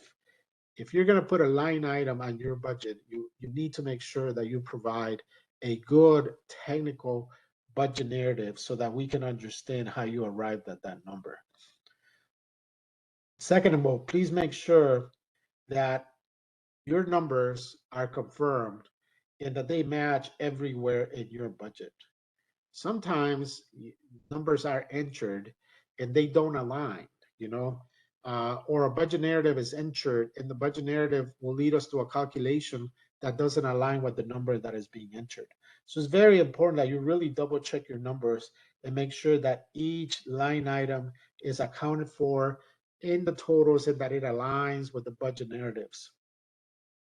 So it's very, very important that a lot of attention is really paid to this budget narrative. As I mentioned, we expect to give out grants in the range of $200,000 to $550,000. Very generous funding mechanism, but we really need to make sure that these numbers really align. That's in relation to the budget template. Then there's a conflict of interest disclosure that allows you to disclose details about potential conflicts of interest concerning employment, financial concerns, public appearances, or public issues. Please make sure that you are very transparent, that you submit this fully done, needs to be completed and submitted with your application. Mandatory disclosure form requires that all applications use this form to disclose any and all violations of state or federal criminal law involving fraud, bribery, gratuity violations, potentially affecting the award. This again is a mandatory document and must be completed and must be submitted with your proposal. Attachments. We are going to look at the attachments in more detail later on in this section, but please be very aware that these attachments are very, very important to your application. Not only is it important that you do a good proposal and you write a good proposal, but these attachments really give us vital information to understand how you plan to implement your program. So as I mentioned, there are 4 total attachments. There's a proposed work plan, There's participant demographics and outcome summary. There's a sample curriculum and proposed curriculum, and there's also a staffing plan. We will talk about those in more detail in a minute, but those are also requirements. Are there any other questions or comments that I should be aware of? There are no questions or comments in the chat. Okay, great. Moving on to the NOFO 8 sections. So let us go back and revisit these 8 sections and discuss very specifically what's included in them. The sections are named A through H. So we'll go one by one and address very particular items related to these NOFO sections. The first section is program description. Section A is program description. This section provides an overview of Governor Pritzker's executive order regarding workforce development and job creation. Illinois Works 3 key programs which were reviewed at the start of this session. At the same time, there's a whole section there on national best practices, what the program goals are, and I really encourage you to pay close attention to that, and also the program requirements. We will revisit the program requirements later on in this section today, because the program requirements are really the heart of this NOFO. Those are the requirements that you're going to have to outline in your proposal and really make sure that you do a good job addressing them if you're going to be successful at getting a grant from Illinois Works. The NOFO goal, there's also a section on the NOFO goal, and as I mentioned, the goal of this NOFO is to fund organizations, community-based organizations throughout the state of Illinois that can recruit, pre-screen, and provide pre-apprenticeship skills training and transition participants to full apprenticeship programs in the construction industry and the building trades. This particular NOFO has 2 goals, as I mentioned earlier. One is to increase our representation geographically throughout the state of Illinois, but also to do a better job serving some of the underrepresented populations that we are not presently adequately serving. As I mentioned earlier, the target regions are Central, East Central, North Central, Northwest, Southeast, and Southwest. And although we will consider other areas of the state where we need to also improve our representation, such as the South suburbs, such as the Waukegan area, the northern part of the state in general, Elgin, Joliet, Kankakee, Springfield. We do not have a program in Springfield. Downstate, there's a couple of areas that are very important that we need to get representation for. Also, Urbana, Champaign area, we do not have a representation there. We will consider organizations throughout the state of Illinois focus on serving the underrepresented populations that we have. Now, I must make a very clear disclaimer here that is important for everybody to hear. The Department's Illinois Works Office reserves the right to award based on geographic necessity, where state-funded capital projects are projected to take place, where Illinois Works presently does not have pre-apprenticeship programs, and based on ensuring that underserved populations significantly increase their representation in the ranks of the construction industry and the trades. It's a very important disclaimer. We reserve the right to fund programs based on our stated goals and objectives. So that was section A. Section B, funding information.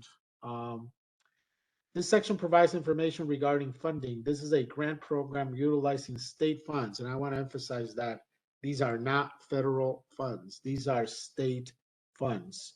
And funds that were appropriated by the Illinois General Assembly under Public Act 102-0017.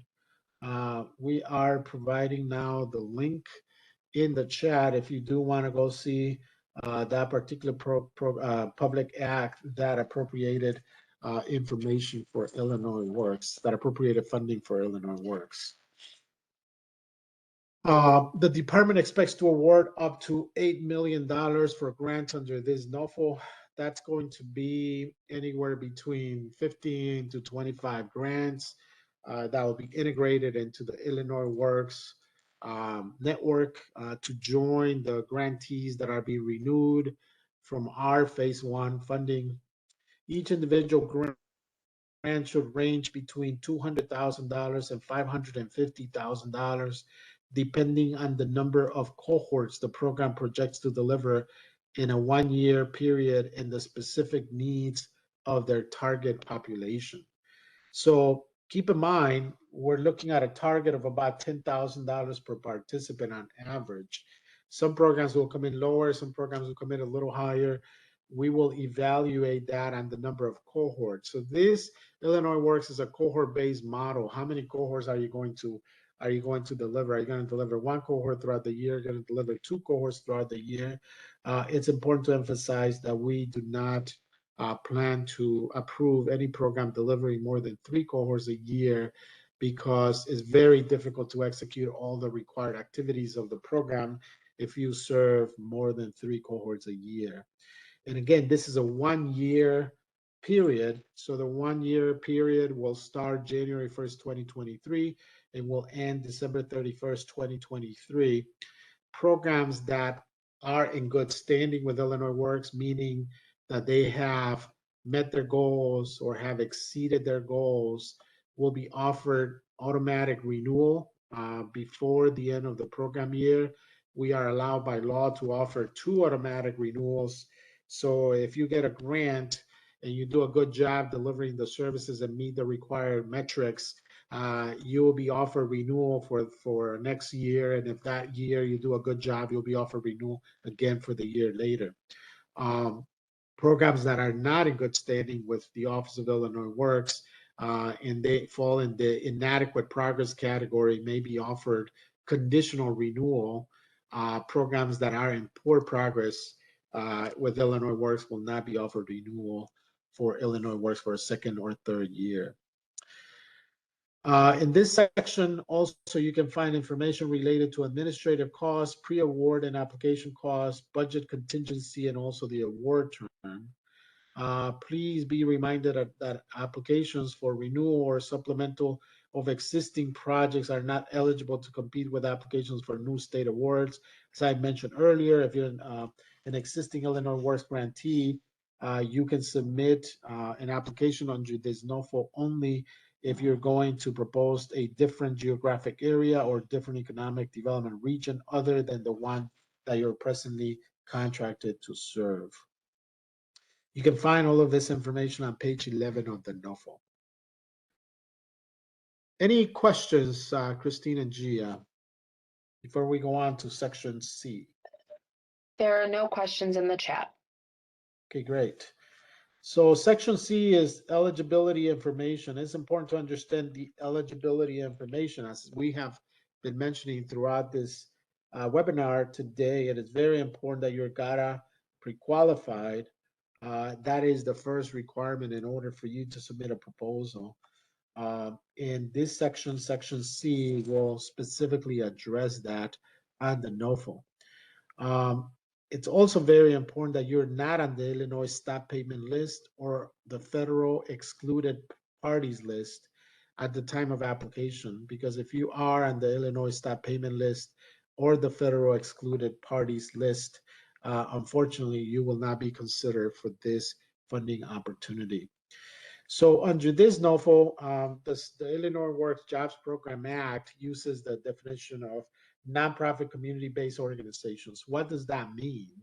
Well, that for the purposes of this NOFO means colleges, accredited colleges, chambers of commerce, local workforce innovation areas or boards, technical schools, school districts, and nonprofit organizations. That's included under that definition of nonprofit community-based organization.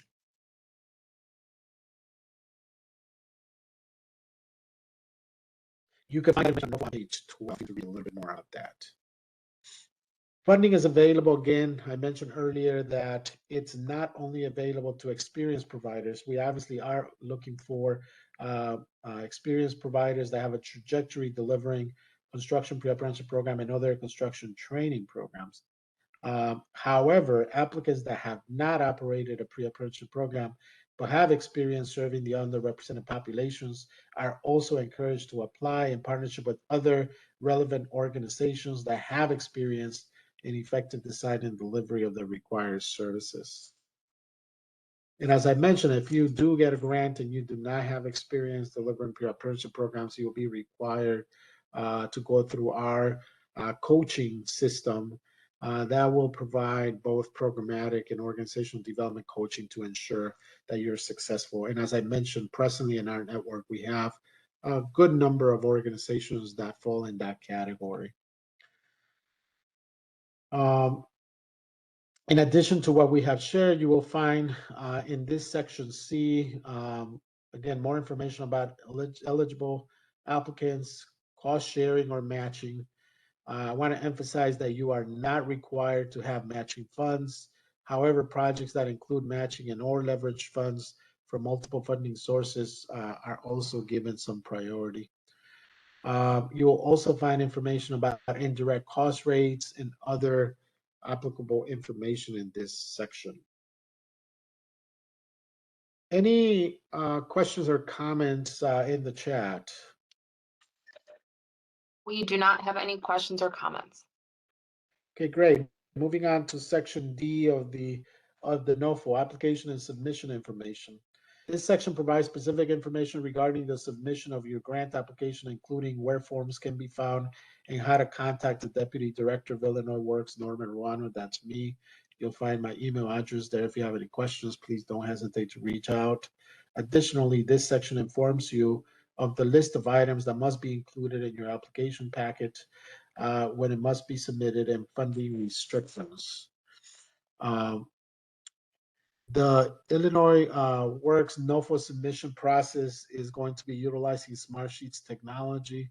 When you submit your application, you'll be asked if you want a copy of the application. Please respond yes, and you'll be prompted to add your email address. The minute that you submit your application and we receive it, you will get a receipt. You will receive an email indicating that that we have received your application, that you submitted your application. That would only happen if you say yes when it prompts you, if you want to add your email address. So please make sure you do that in order to get an email confirming that we received your application. All of this information you'll be able to find on page 14 of the NOFO. Moving on to section E, which is application review information. This is very important information. So a lot of people wonder how it is that we go about evaluating, reviewing your applications, and then scoring them. There are multiple criteria that applicants must meet under this NOFO, including but not limited to the applicant's capacity, documentation of need, project quality and integration, and cost effectiveness and return on investment. These are basically the criteria that our meta review process will use to score your application. So the applicant capacity represents 25% of the score. Documentation of need, another 25% of the score. As you can see, the largest component is the project quality and integration, how well you have addressed the requirements of Illinois Works and how feasible and your program is when it comes to implementation. That is 30%. And then the last 20% has to do with cost effectiveness and return on investment. How reasonable are your numbers, your budget? Does it really address what we're looking for? Are we really going to get the return on investment that we're looking for? You can find more details related to how proposals are evaluated on section E1 of the NOFO, so that you can read a little more about that. The department, so DCO, will designate an evaluation committee, typically of external evaluators combined with internal evaluators, to grade each application received for this funding opportunity. Grants will be awarded and funding levels will be determined per application based on its alignment with the requirements of the NOFO. Based on the review, applicants may be selected to enter into negotiations with the goal of arriving at acceptable grant terms. And this is very important. If we do reach out to you and we want to negotiate, that doesn't mean you already have a grant, but we're trying to negotiate to see if we can get to a point where we can give you a grant, including budgetary and scope of work provisions, in which time the final decision to make a grant award will be made. After we negotiated, we're able to reach adequate terms related to all the scope of work and requirements of the program, then we would make a decision if we issue a grant. If the department decides to issue a grant, we will issue what's called a notice of state award, a NOSA, 11 to 15 weeks after the application period is closed. So after you submit your application in 11 to 15 weeks, we would negotiate, and then after that issue a NOSA. And again, the application right now is open. You can submit your application as of tomorrow if you wanted to, but the deadline is September the 27th, 2022 at 5 p.m. If this anticipated deadline for release of the NOSA changes, we will notify all applicants about any changes in timeline. So again, if after we start the evaluation, we need more than 11 to 15 weeks to notify applicants of a notice of state award, then we will notify of applicants of the change in timeline. Any questions in the chat before I move on to section F? We have no questions in the chat. Okay, great, thank you. So section F, award administration information, is very important to notice. This section has information related to the NOSA, also the administrative and national policy requirements. Included in this section are COVID-19 requirements, information related to sub-recipients or subcontractors. Someone had asked earlier about, partners and subcontractors. You'll find information there. And also procurement. I want to emphasize here, and this is very important, reporting. As you know, anytime you receive a state grant, there are some standardized reports that you have to submit, both for programmatic purposes and financial purposes. But at the same time, Illinois Works is a very robust, data-driven system, and there is reporting that is needed, that is required real time through the Illinois Works Reporting System, or IWRS. So in this section, section F, you'll find information related to IWRS. IWRS is a required real-time reporting system where all grantees have to report their activities. It's a system that was designed in partnership with Southern Illinois University for all grantees, all pre-apprenticeship programs, to track all their programmatic and participant information. So please read through the requirements that appear in the NOFO. If you want more information about IWRS, you can certainly get more information through the grantee manual, the 2022 grantee manual that is posted on the landing page. You will be able to see how IWRS is used. It's not only a reporting tool, but also a program management tool. And we expect for grantees to be fully engaged. In fact, every month, first week of the month, we do compliance reporting for grantees. They basically get a great card, a great report of how they're doing in terms of compliance based on the metrics that they have in their contract. And all of that information is pulled from IWRS. So IWRS is very important when it comes to reporting. And we expect for programs to not only do their reporting through IWRS, but also to allocate the necessary resources to ensure that reporting is being done in a timely manner. You can find more information about this on page 21 of the NOFO. Section G, it's a very brief section. Contact information regarding this notice of funding opportunity. And again, that's me, Norman Ronald, Deputy Director of Illinois Works. My email address, phone number is provided there, and this is on page 23 of the NOFO. Then the last section of the NOFO, it's called other information if applicable, right? And here we talk about there's various disclaimers there. But also, it also mentions that if we are in the process of evaluating your application and, you know,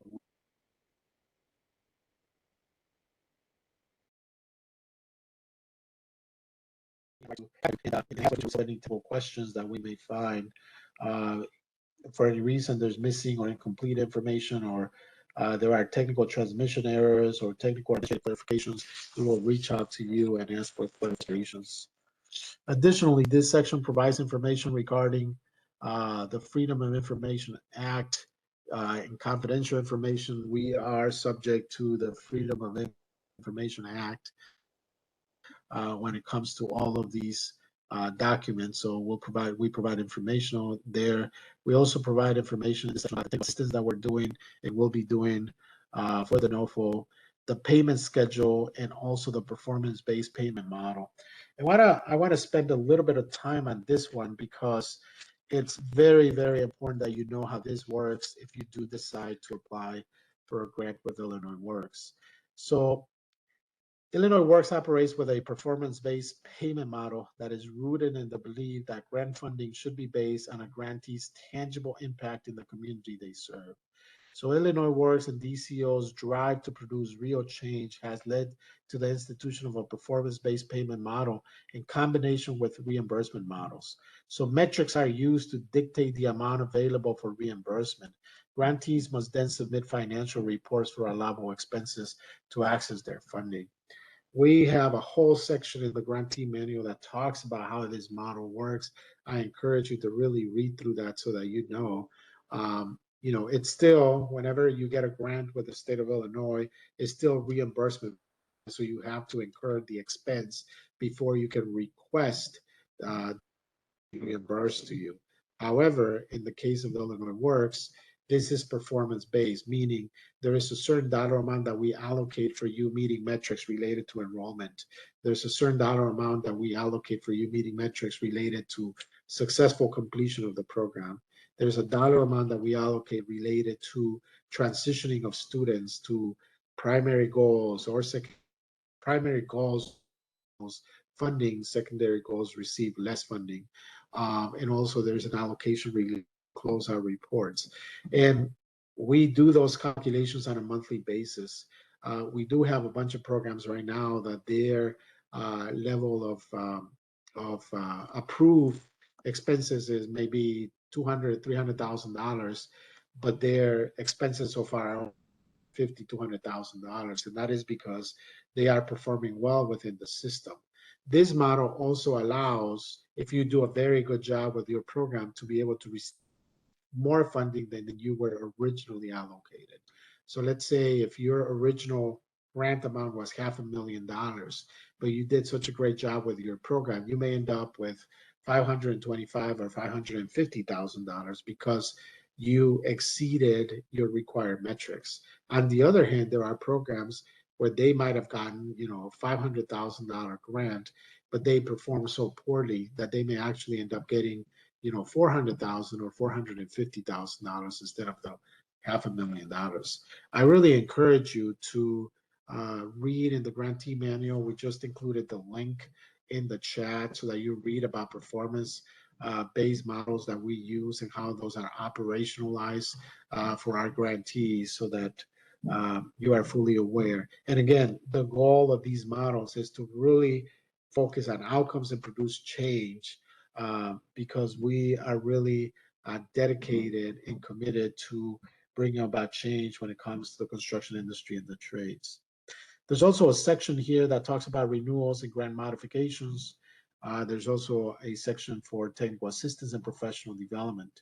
So grantees must attend technical assistance and or training sessions throughout the year with Illinois Works staff. There's a schedule that gets published at the beginning of the year that includes all the technical assistance sessions that they are required to attend. The Illinois Works Pre-Apprenticeship Program offers robust virtual onboarding professional development series at the beginning of the grant period. that administrators and select staff are required to also attend. Um, Applicants must also budget to attend training and certification classes, depending on what type of um, curriculum you decide to implement. If you go NCCR or NAPTU or some other curriculum, you may need to train or certify instructors. So you must also include funding in your budget to be able to certify instructors. In addition to ongoing technical assistance and professional development training, grantees have the opportunity to garner additional support from program coach contracted by the Office of Illinois Works. Depending on the grantee needs and capacity, coaching may be required. As I mentioned, some of you that may not have a lot of experience, we may offer you a grant on the condition that you join our coaching system. We also offer, and this is not a requirement, but it's voluntary for people to attend. We offer a monthly lunch and learn series where we bring in experts in different areas to talk to our grantees about various topics. You know, how to use technology to recruit and enroll individuals, or we bring in representatives from various DOL registered apprentice programs from the unions to come and talk to them about their programs and how to go about getting their graduates into their programs, or a variety of different topics. And those are all recorded and put on our resource website for our grantees, and they can access them throughout the year. All of this information you can find on page 23 of the NOFO. Any other questions or comments in the chat? We do not.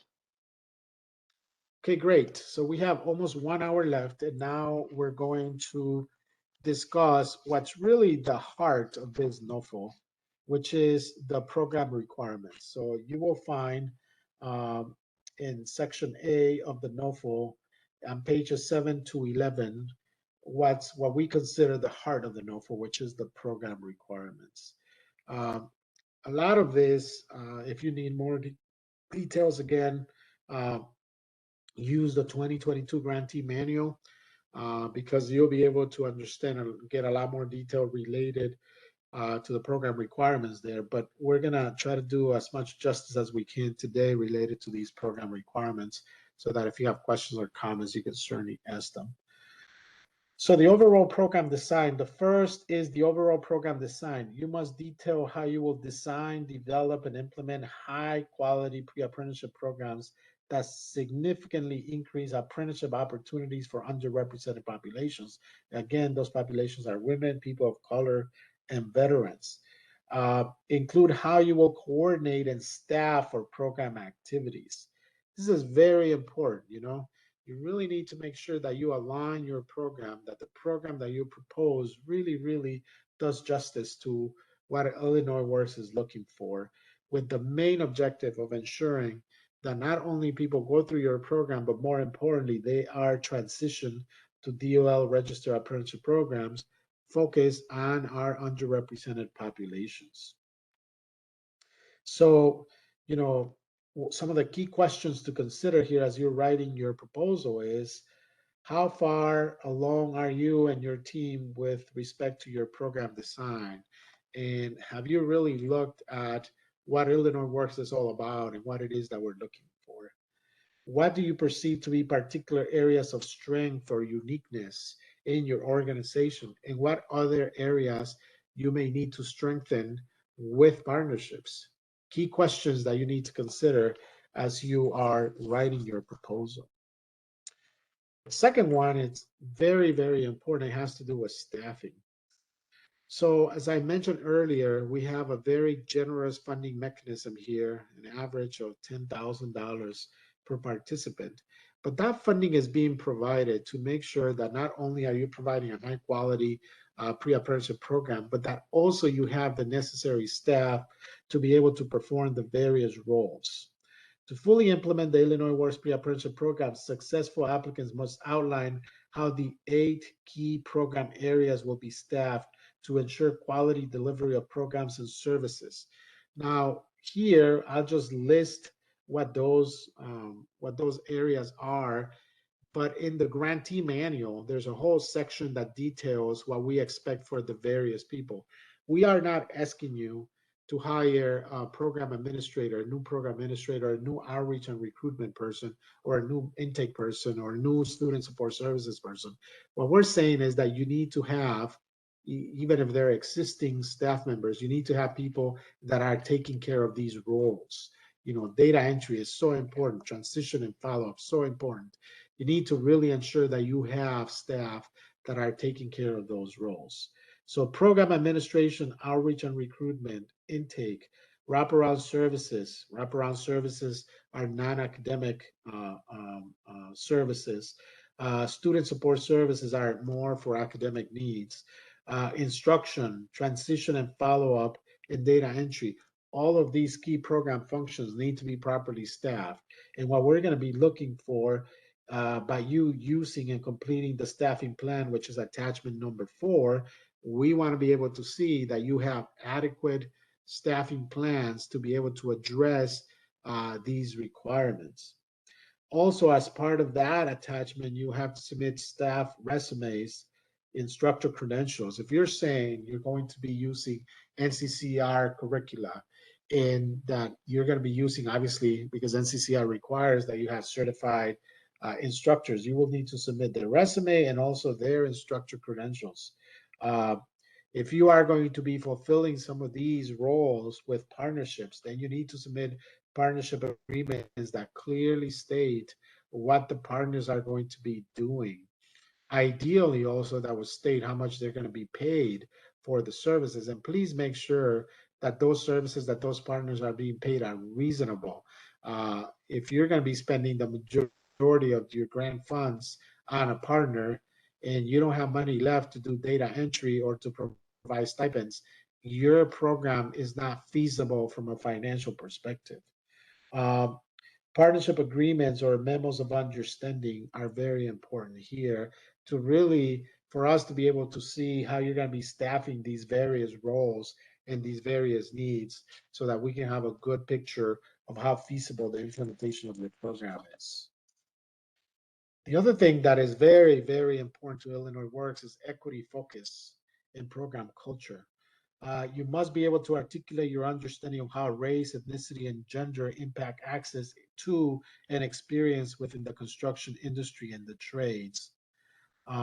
Explain how your pre-apprenticeship model responds to the unique needs of women, people of color, and veterans, including how that understanding impacts your recruitment, your enrollment, your completion, your partnerships, your training, your hiring, your advancement, your retention. Uh, the revenue. I mean, how all of those things are impacted by your understanding race, ethnicity, and gender, and how those have been barriers for entrance into the construction industry. Applicants should outline strategies for how to foster a shared identity and a welcoming and inclusive environment. If we are not equitable ourselves in our organizations, in our programs, how do we expect to bring about equity to the construction industry and the trades? Illinois Works was intentionally designed to increase equity and opportunities in capital construction jobs. Its focus on equity goes beyond numeric participant targets and focuses on all aspects of program design and partnerships. So let's make sure that your program proposals really reflect that. It's very, very difficult to bring about change if we are not change agents, starting with our own programs. So key questions to keep in mind here is how much experience do you have serving the population your program plans to target? What strategies do you plan to leverage to ensure an equity focus? So those are key questions that you may want to consider as you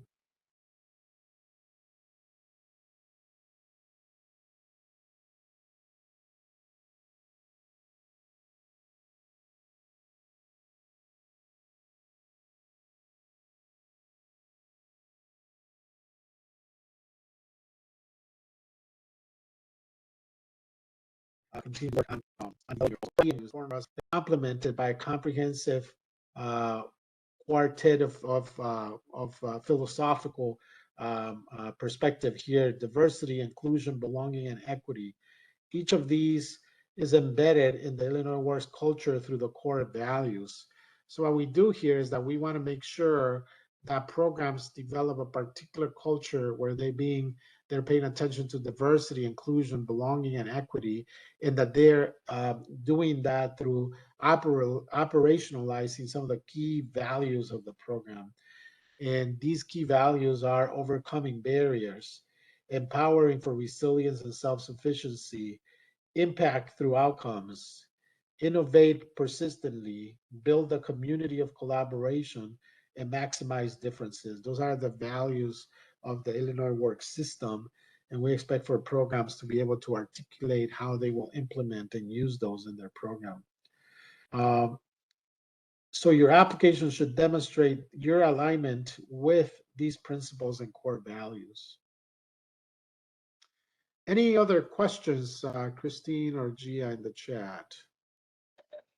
I do not have any questions in the chat. Okay, great.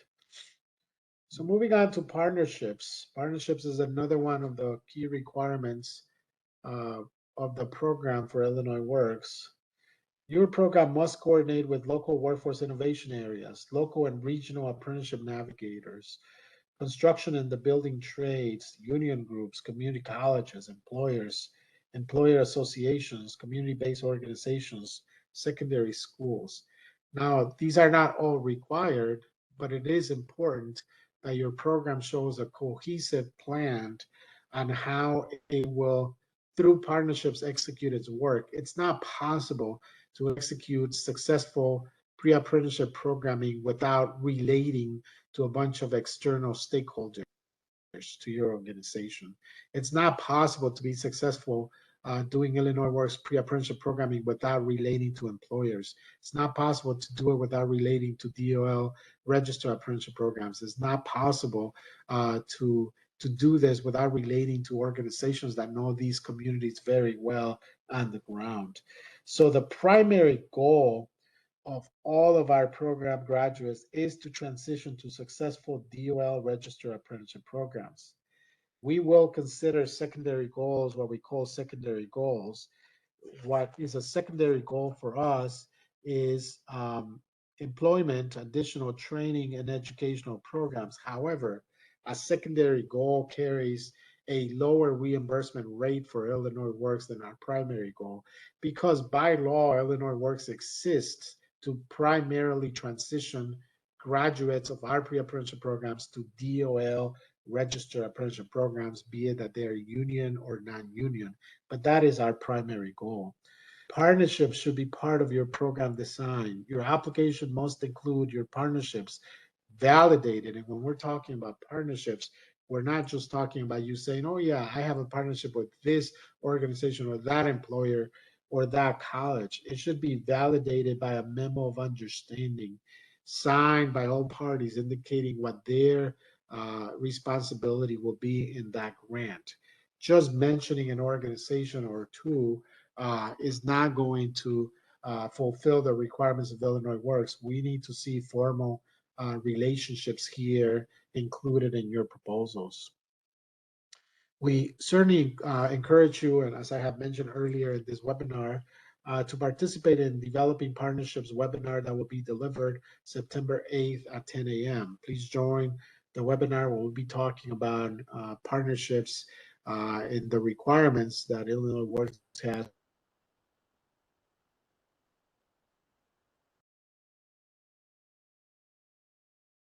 questions to consider. What current partnerships do you have to support a successful pre-apprenticeship program? Do you have enough partnerships or do you need to develop more partnerships? What additional partnerships do you plan to cultivate to ensure a successful pre-apprenticeship program? Do we have any questions in the chat?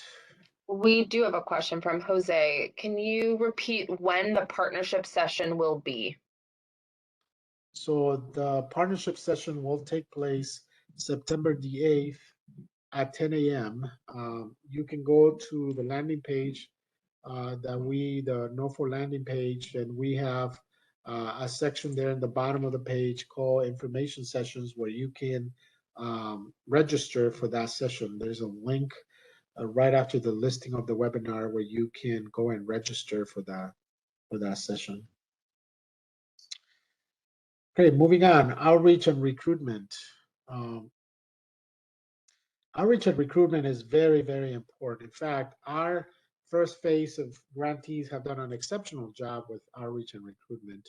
So I mentioned we already have almost 850 Illinois residents enrolled in Illinois Works programming, and the program year ends at the end of December. So we have done a very good job. They've done a very good job in engaging the communities.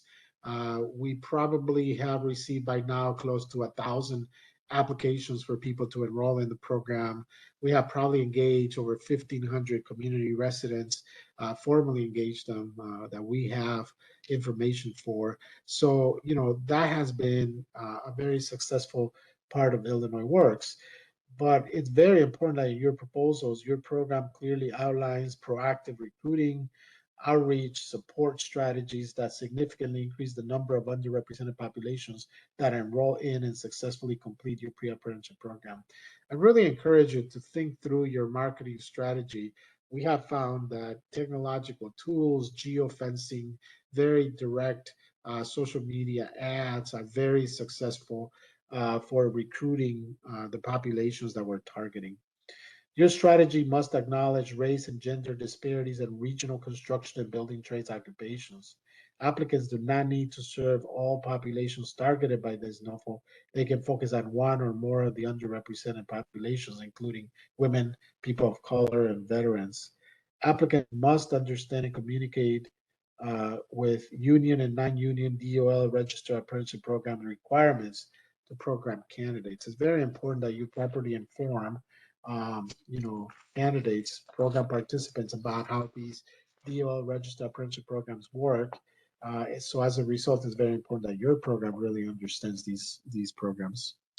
Additionally, you're required to um, create a plan for marketing, outreach, wraparound supports, and accommodations. Applicants would ideally identify and train mentors to support their pre-apprenticeship participants. In terms of some of the key questions that you can think about as you write and address this section is, what potential outreach and recruitment strategies might you consider to attract qualified participants from your target populations? What do you know works well in your area? Make sure that you are really focusing on those target populations, although as I mentioned earlier, not exclusively, but we definitely want to make sure that we increase the ranks of the underrepresented groups in the construction industry. Moving on to delivery of other instruction. What does that mean? Well, Illinois Works has a requirement that for participants to join Illinois Works, they have to have a GED or a high school diploma, and they have to be at least 18 years of age, unless the program is operating in a school district that has received special permission from Illinois Works to serve high school seniors that will be getting a high school diploma or that are less than 18 years of age. Outside of that, unless you secure that special permission, the regular standard is that you can serve individuals that are that have a high school GED or a high school diploma or a GED certificate, and that are at least 18 years of age. And I want to emphasize something at this point that is very important. Illinois Works is not specifically designed to be a program that serves at-risk populations. Illinois Works can serve at-risk populations. In fact, a lot of our providers have as part of their cohorts at-risk populations. Illinois Works is specifically designed to serve any community member, be it that they're in poverty or not, be it that they're at risk or not, that is interested in entering the construction industry. Okay, very important. We are not exclusively a youth program. You can certainly serve youth in your cohorts. We have programs that have mixed cohorts, youth, young adults, even older adults in their cohorts. But we're not specifically designed to be a youth program, or we're not specifically designed to be a program that serves at-risk populations. Illinois Works is designed for all Illinois residents that are willing and able to enter the construction industry and want to make of the construction industry a career. That's the focus of Illinois Works.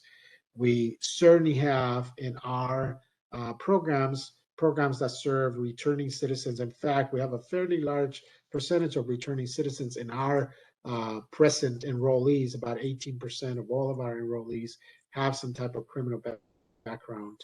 And we certainly have a but we also have a very large number of, just your 35-year-old that changing careers and is very interested in entering the construction industry, or a 25-year-old that is very interested in going and becoming a carpenter and electrician. So I just want to make that clarification because it's a very important one.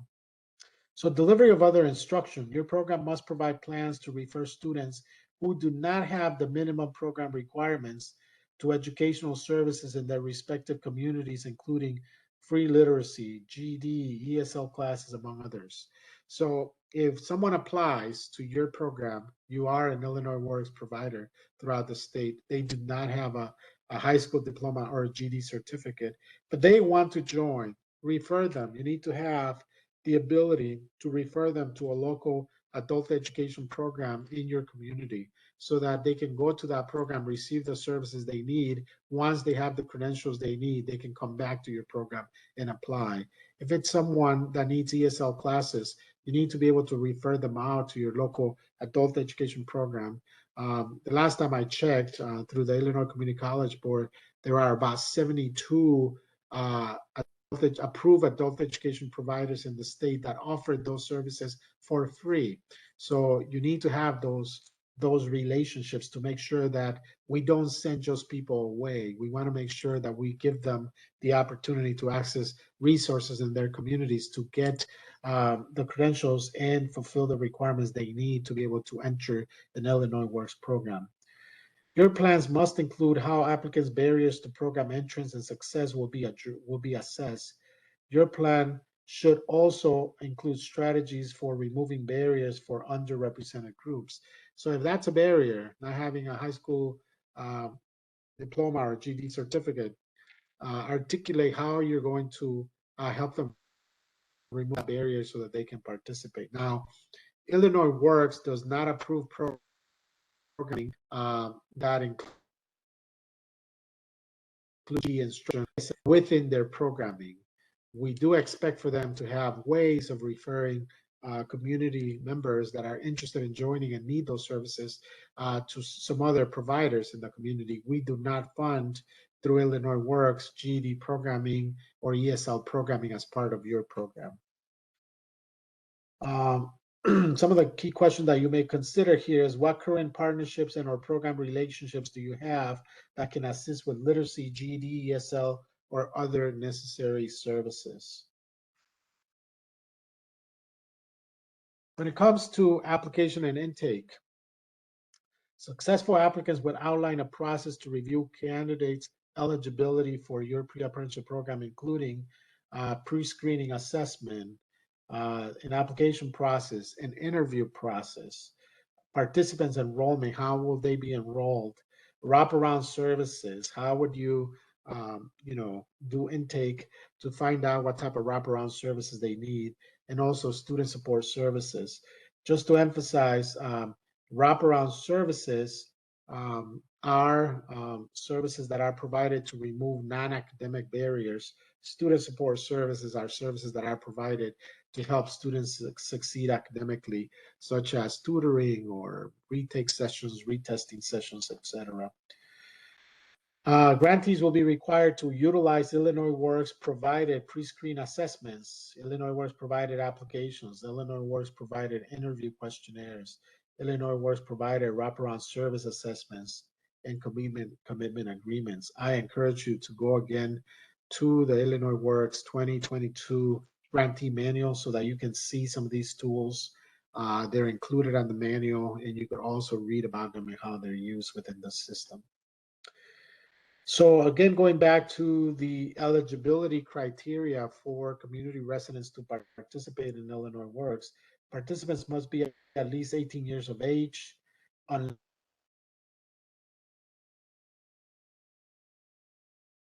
program.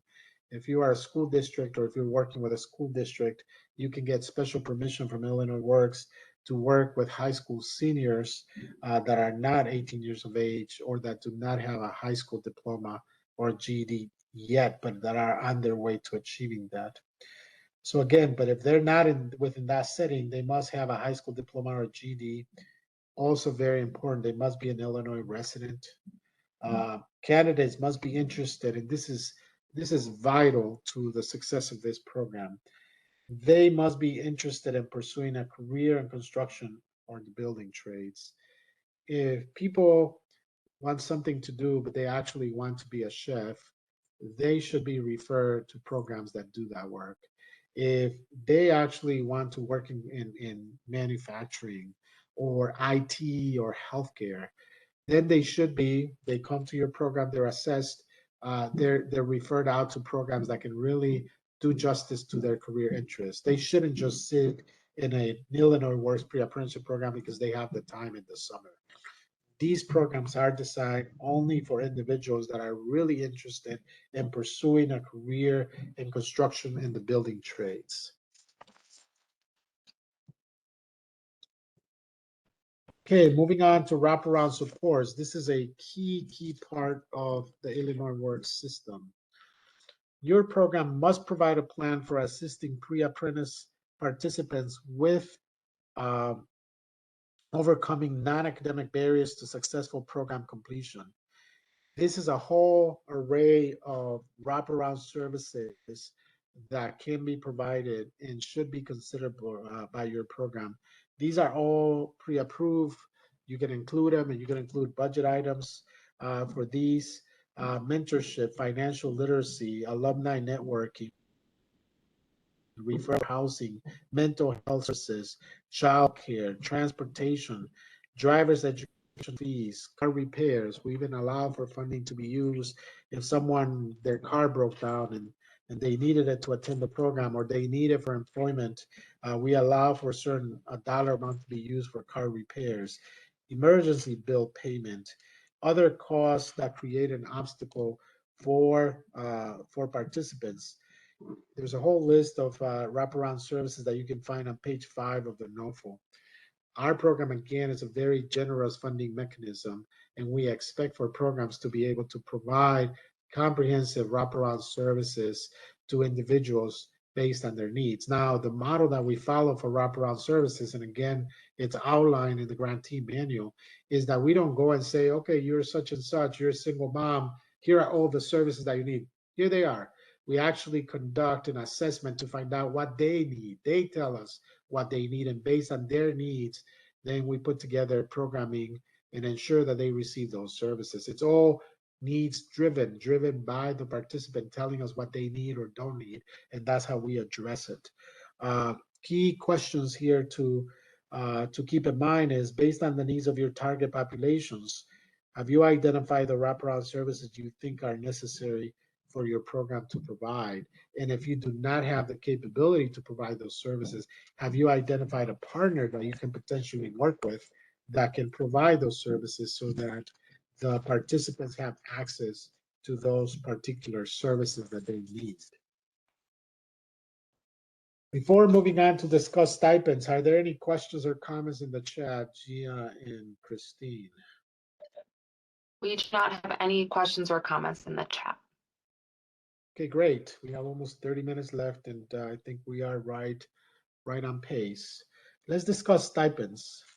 Stipends, as I mentioned earlier, are a legal requirement to participants. The way stipends work, and again, there's a section in the grantee manual that addresses stipends, but the way stipends work for Illinois Works is that we allow a certain ceiling. Every year we'll publish a ceiling that grantees can pay. So $13 a contact hour. And again, this is not wages that you're paying them. This is a stipend. But we allow for a certain dollar amount to be paid, up to a certain dollar amount to be paid for stipends per contact hour that they're in the program. So what that means is that your program can pay the maximum dollar amount that we're allowing, or you can pay less than that. you cannot pay more than the ceiling that we are providing. So your program must provide stipends to pre-apprentice participants. A stipend is a payment made to a participant for living expenses, unlike a salary or wages, which are paid for to an employee. Though the terms stipend and salary are often used interchangeably, the U.S. Department of Labor has specific criteria that must be met to pay a stipend. To receive a stipend, the focus must be on training rather than employment. The training must be predominantly for the benefit of the pre-apprentice and cannot be connected to a job at the end of training. The pre-apprentices also uh, cannot displace regular employees. A stipend is not considered wages or Social Security or Medicare taxes are not withheld. However, it still counts as taxable income for income tax purposes. Applicants that are offered and accept an award from the Office of Illinois Works are not to use wage language or make wage equivalences in any internal or external documentation or conversations regarding Illinois Works pre-apprenticeship programs. So as I mentioned earlier, we use a performance-based stipend model, again outlined in the grantee manual, where grantees need to have a policy they use to operationalize their stipend system, and it needs to take into consideration academic performance and attendance of participants. So if a participant misses a class or is not performing or is not progressing well academically, their stipends can be reduced based on that policy. So again, you need to make sure that you properly budget in your proposal for stipends, depending on how many cohorts and number of people you plan to serve. Make sure that your budget and your budget narrative properly addresses stipends, because this is such an important requirement of the Illinois work system. The same way that I mentioned a minute ago that we have a lot of requirements related to wraparound services, stipends are also very important. Another thing that is also very important in the Illinois work system is student support services. Your program must provide plans for assisting participants in maximizing their academic success and attaining the required certifications and credentials. And again, whereas wraparound services are there to address non-academic barriers, student support services are designed to specifically address academic barriers and ensuring that participants can succeed academically.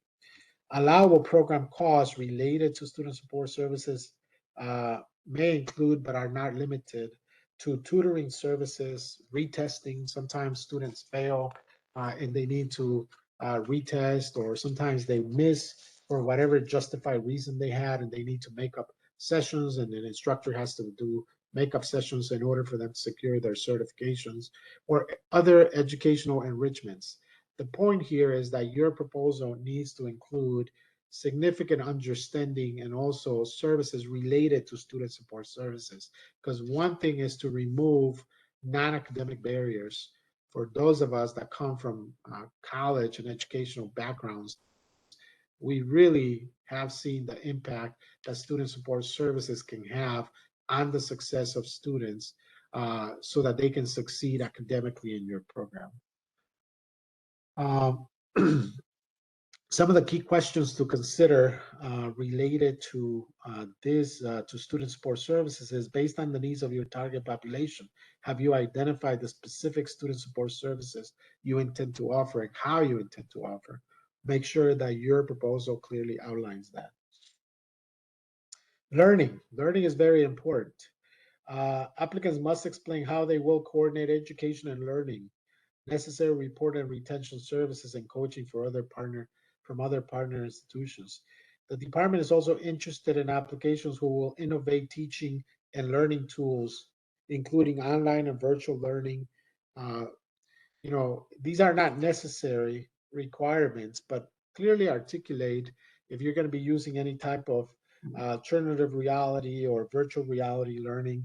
For sure, you need to articulate how you would deliver instruction in case we had another surge in COVID, and for whatever reasons there were restrictions again that were imposed. How would you deliver pre-apprenticeship training using online or virtual learning, right? One important thing to know is that We do allow virtual learning, but it needs to be synchronous learning and not where people are just sitting in front of a computer going through a video or a presentation. It needs to be real time synchronous type of learning for us to be able to count that as part of the Illinois Works instruction requirements. Do you have previous experience? This is a key question you may want to consider. Previous experience developing or implementing a workforce development program that uses innovative technologies or tools. That's in relation to learning. Now let's talk about curriculum and instruction. I can tell you this is a key hot topic, not only with future applicants, but also existing providers. It's very, very important that whatever curriculum you outline, and you're going to have to use attachment 3, which is sample curriculum and proposed curriculum, to really outline your curriculum. But it's very important that whatever you outline there, you actually deliver it. This thing of outlining something that you plan to deliver, and at the end of the day, you deliver half of the hours, or you deliver something different, does not work for Illinois Works. We are very serious about this being an instructional system, and we want to make sure that our community residents are getting high quality instruction and getting the necessary certifications they need. When it comes to curriculum and instruction, a submitted curriculum must provide at least, listen to this, at least 150 hours of instruction and should not exceed 300 hours of instruction unless approved by Illinois Works. So your program should be in the range of 150 hours of instruction to 300 hours of instruction. We will not consider programs that are less than 150. We may consider programs that are more than 300 hours, but there's got to be a very particular reason why, and there's got to be a very particular plan to execute those. Instruction should have a strong emphasis on hands-on practice in a construction laboratory and at job sites. So we are also not looking for just theoretical instruction here. We really need to make sure that Illinois residents have the ability to develop skills, hands-on practice, laboratory practice, job site practice, so that they can really see what they're getting into. There's a big difference between learning about construction from a projector and theoretically and actually doing it. A lot of people find out once they do it that this is not for them, and that's fine, but they need to have that type of instruction. Your program's curriculum design must be based. Right now, we have 2 pre-approved curricula that you can use. It's either the North American Building Trades Union program, which is called NAPTU. This is a union-based program, or the National Center for Construction Education and Research, NCCR certification system. In the sample curriculum in attachment 3, we give you a sample curriculum there that you can see how we would expect this to be presented.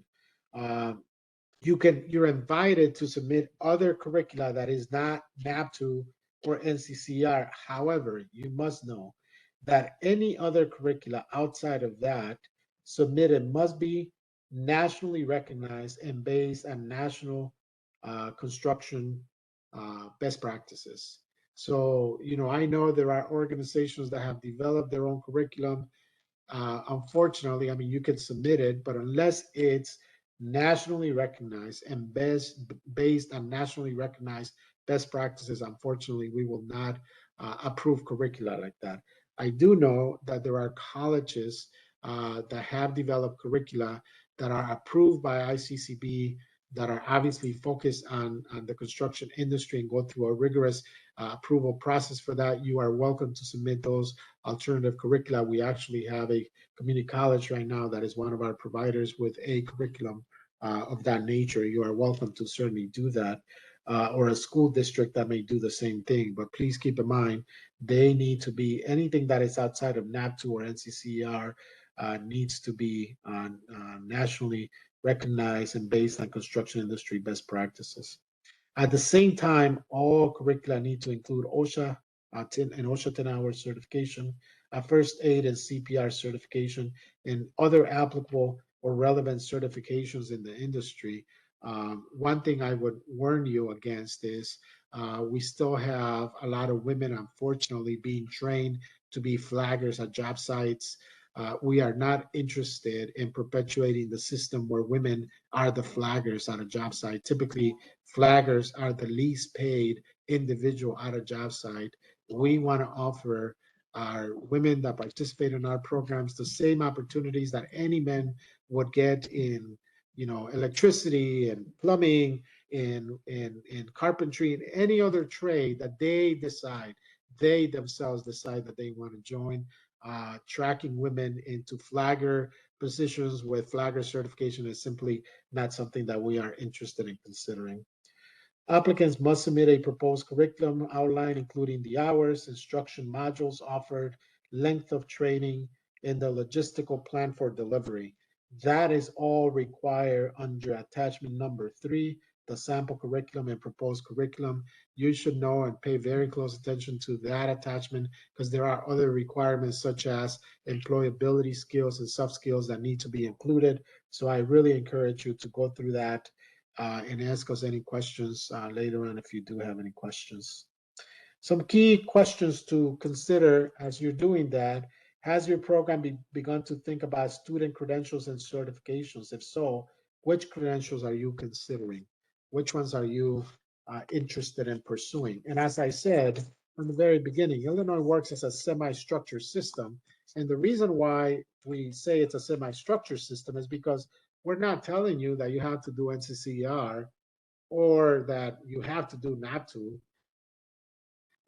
You have an opportunity to submit your program within parameters that would you, but you get to choose. You get to choose how often they go a week. You get to choose how long it's going to be within the 150 to 300 hours. You get to choose all of that. You get to design it. We do have minimum standards and requirements that must be fulfilled by all Illinois Works programs. Any questions or comments before I move on to the last sections of the NOFO? We do not have any questions or comments in the chat. Okay, great. Work-based learning and practicums. Your program must include opportunities for pre-apprentices to do construction work at job sites while taking instruction or immediately after completing instruction.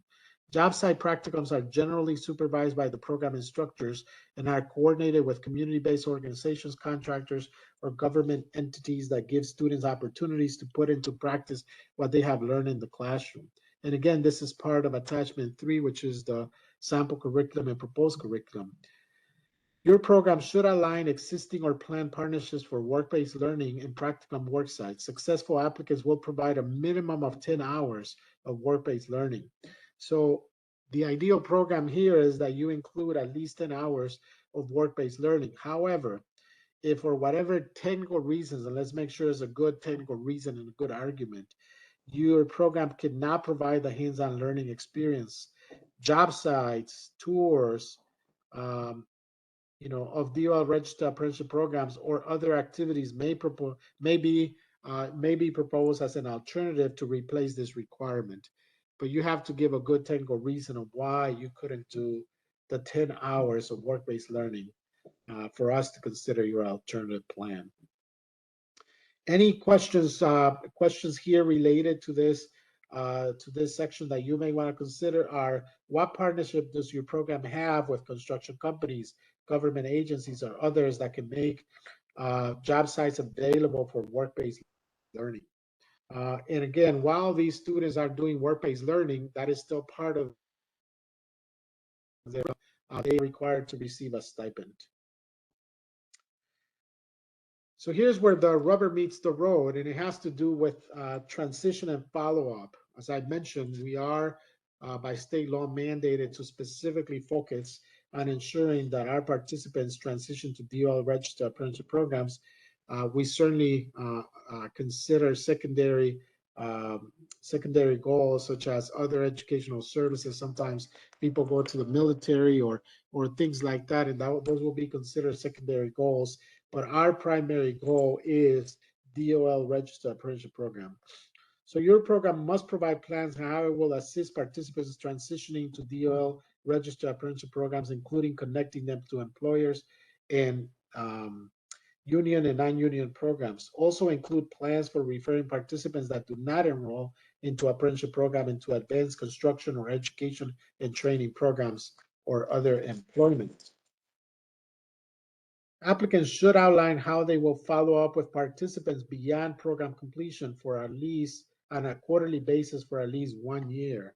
So besides transitioning individuals, which is a vital part of Illinois Works, we also have a whole process for follow-up. And again, you can find more details about our follow-up process in the grantee manual and what the expectations are for grantees related to that. You need to definitely have a solid plan of transitioning and, as importantly, a staffing plan and how you will execute that transitioning service. Key question that you may want to consider here is what partnerships, relationships, and or programs you presently have to assist with these transitions. Moving on quickly, outcome measures. The primary goal, again, of Illinois Works is to significantly increase the apprenticeship opportunities for historically underrepresented populations. Achievement of this goal is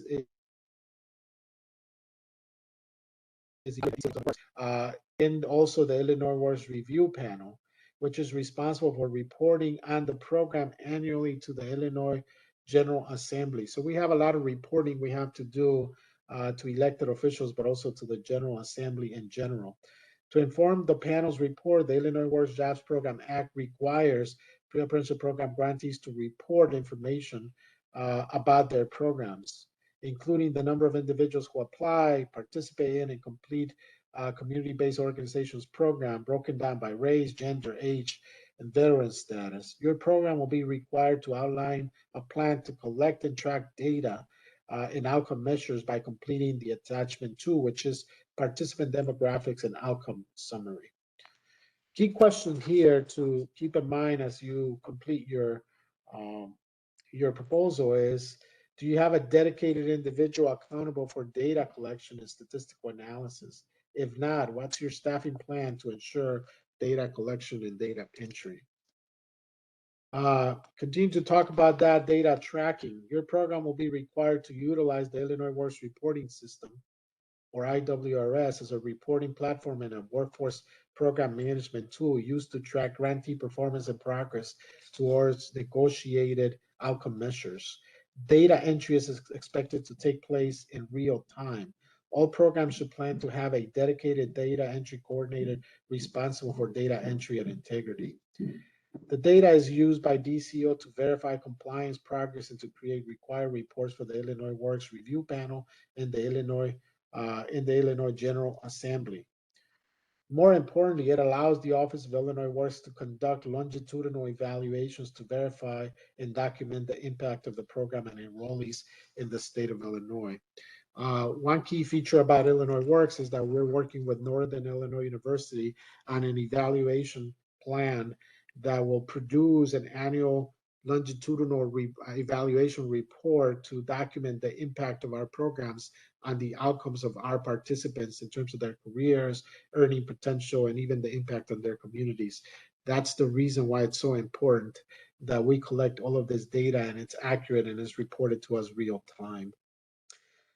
Again, I want to mention that all of this information in how we pay, how we collect data, how we use data is part of the 2022 Grantee Manual. You can access the Grantee Manual by going to the link that we are now providing to you in the chat. So again, this manual contains all the program information, all the guidance, all the required tools, everything that we use. And as I mentioned earlier, we are in the process of updating the manual, and they will be for grantees a 2023 grantee manual.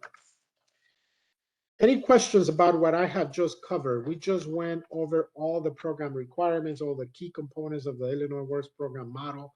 I know that was a mouthful, but I encourage you to really go to the grantee manual, read through it, get more information so that you can understand what's included there. Now I'm going to take a few minutes here quickly to discuss a little bit about the attachments. I have already covered some of this information, but I want to make sure that you're clear on what these attachments are.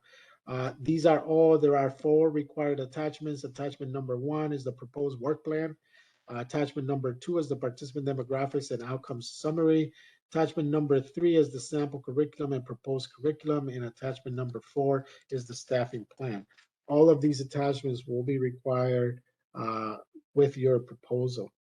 So the attachment number 1, which is the proposed work plan, this attachment gives you the opportunity to communicate your outcome metrics in table A and the instruction information on table B. This actually allows us to see through time how you plan to implement your program. There are several definitions on the attachment. Pay close attention to the instructions and the definitions on the attachment so that you can successfully complete this attachment. Again, it must be included with your proposal for you to be considered for funding. Are there any questions related to this attachment before I move on to the second attachment? Christine or Gia, any questions? I do not have any questions in the chat. Okay, attachment number 2 is participant demographics and outcome summary. This attachment gives you the opportunity to communicate your target participant demographics. Who are you planning to target, and your intended outcomes for that demographic group or groups that you're intending to target. There's demographics of enrolled participants, service delivery for enrolled participants, program completion, primary transition goals, and secondary transition goals. Please pay close attention in this attachment, as there are minimum standards that we have when it comes to these goals in terms of how many people you can have in a cohort. Important to mention here is that, as I mentioned, we are looking at programs that do not do more than 3 cohorts, but if you are going to do any cohort, you cannot have more than 25 participants in a cohort and no less than 5. You got to make sure that this gets done successfully and that it also aligns with attachment 1. You cannot have different numbers in attachment 1 than you have in attachment 2. They should coordinate. And again, this should be included with your application when you submit it. Attachment number 3 is very important. It has 2 parts to itself. One is the sample curriculum. Please pay very close attention to the sample curriculum, as it indicates what is a requirement in terms of curricula, but it also allows you to include your proposed curriculum, the number of hours. To further assist you, we have provided a sample curriculum to demonstrate content expectations and the level of detail required, along with a custom with a curriculum template. Things like objectives, organizational, instructional hours, delivery format, prerequisites, industry recognized credentials, program modules, module name, number of hours, total hours. That is all included as part of this module. And again, this is a requirement and it needs to be submitted with your proposal. The last attachment is staffing plan. This attachment gives you the opportunity to communicate your staffing plan regarding the following roles: program administrator, outreach and recruitment coordinator, wraparound service coordinator, instructor, student support services coordinator, transition services coordinator, and data entry coordinator. Please keep in mind that these are not positions that we're requiring you to hire. What we are looking for is in your staffing plan is to indicate who would play that role. You don't even have to have one person fully dedicated to one of those things. You may have 2 people, one person doing 2 different tasks. That's fine. You can have existing staff do those. We just want to make sure that those various roles are being addressed and are being played. And as I mentioned earlier, you need to include resumes, credentials, partnership agreements or MOUs if you're actually going to be using partners to fulfill some of these requirements. And again, this is a required attachment. Is there a question in the chat? We're going to be finishing soon. I don't have one on my end, but they might have sent it to you privately if you're seeing one.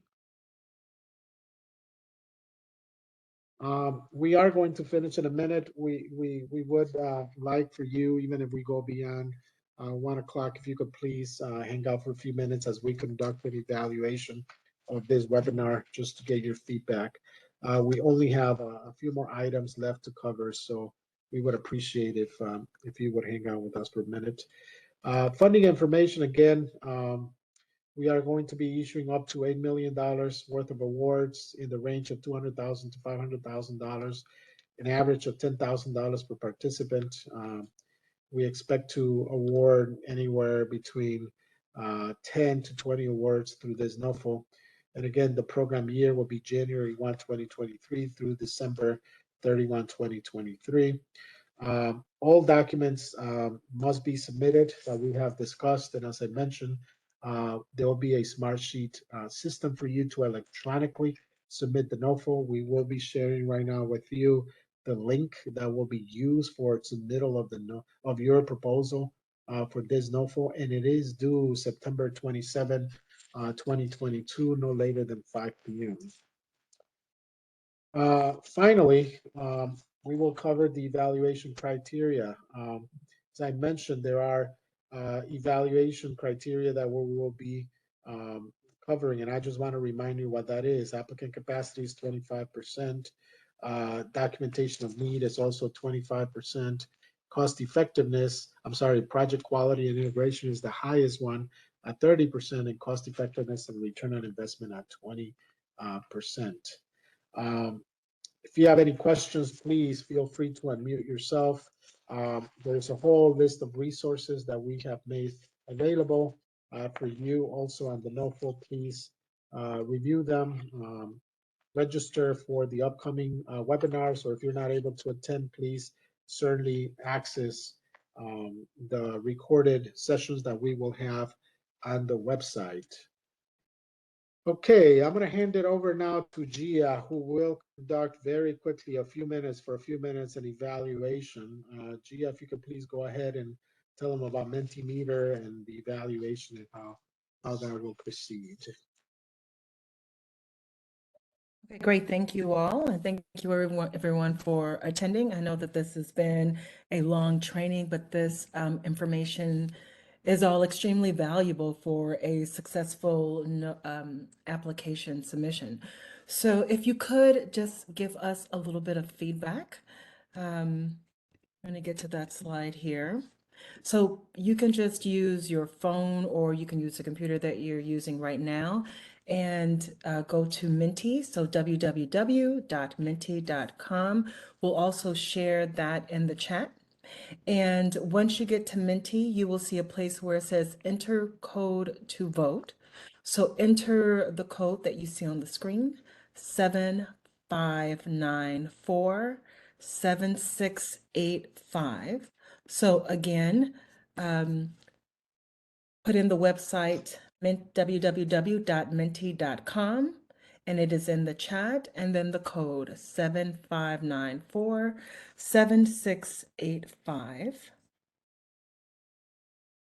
And then you should see on your screen where it says, and I will ask my colleagues here, Christine and Norman, can you see the Menti screen? Barely see one little sliver of me. Oh, how strange. All right, let's try this again. All right, I'm going to stop sharing and then come back in. This will take just 1 second. All right, can you see it now? Yes, it's there clearly there. Okay, great. Anyone having any trouble logging into Menti?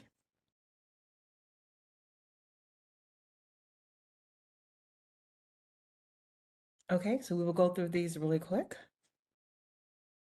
All right, please share your views on this training by rating the following statements from 1 being the lowest to 10 being the highest. And there are 3 statements. To what extent did it meet your expectations? How likely are you to attend a similar event in the future? And how likely are you to recommend this training to others?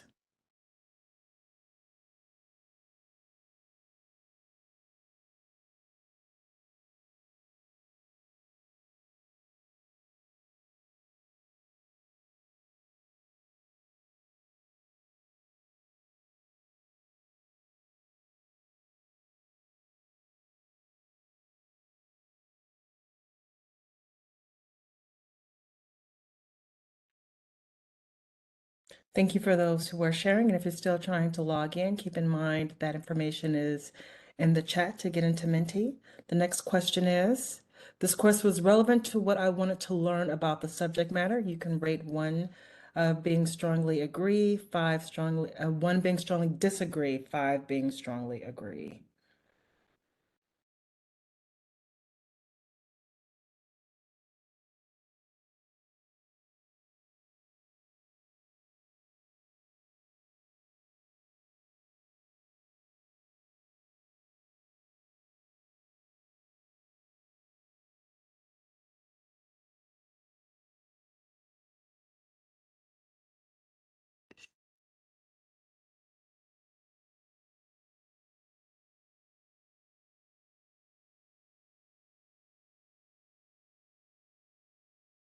Okay, thank you to those who are participating. I plan to apply what I learned. 1, strongly disagree. 5, strongly agree.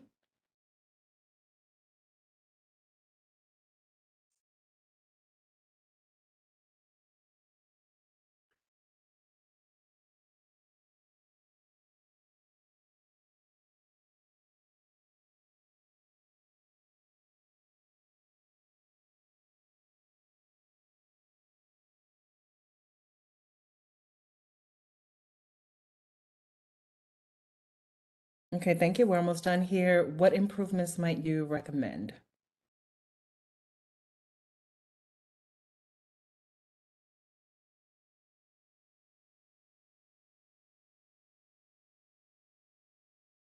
Okay, thank you for your feedback. Others?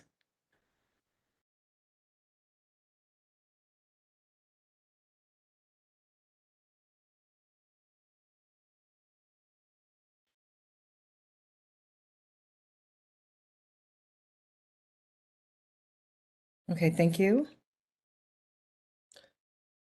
So what did you find effective? If we were to make future changes, are there any components of this you think we should absolutely keep and not change?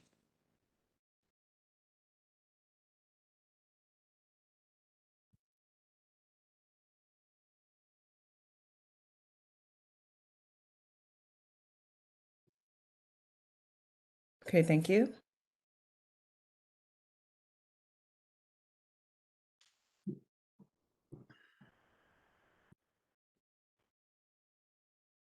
Uh, 2 sessions. Okay, thank you for that.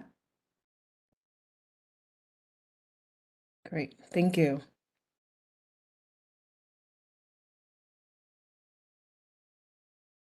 Okay, last question. Is there anything else about this course you think it would be helpful for us to know?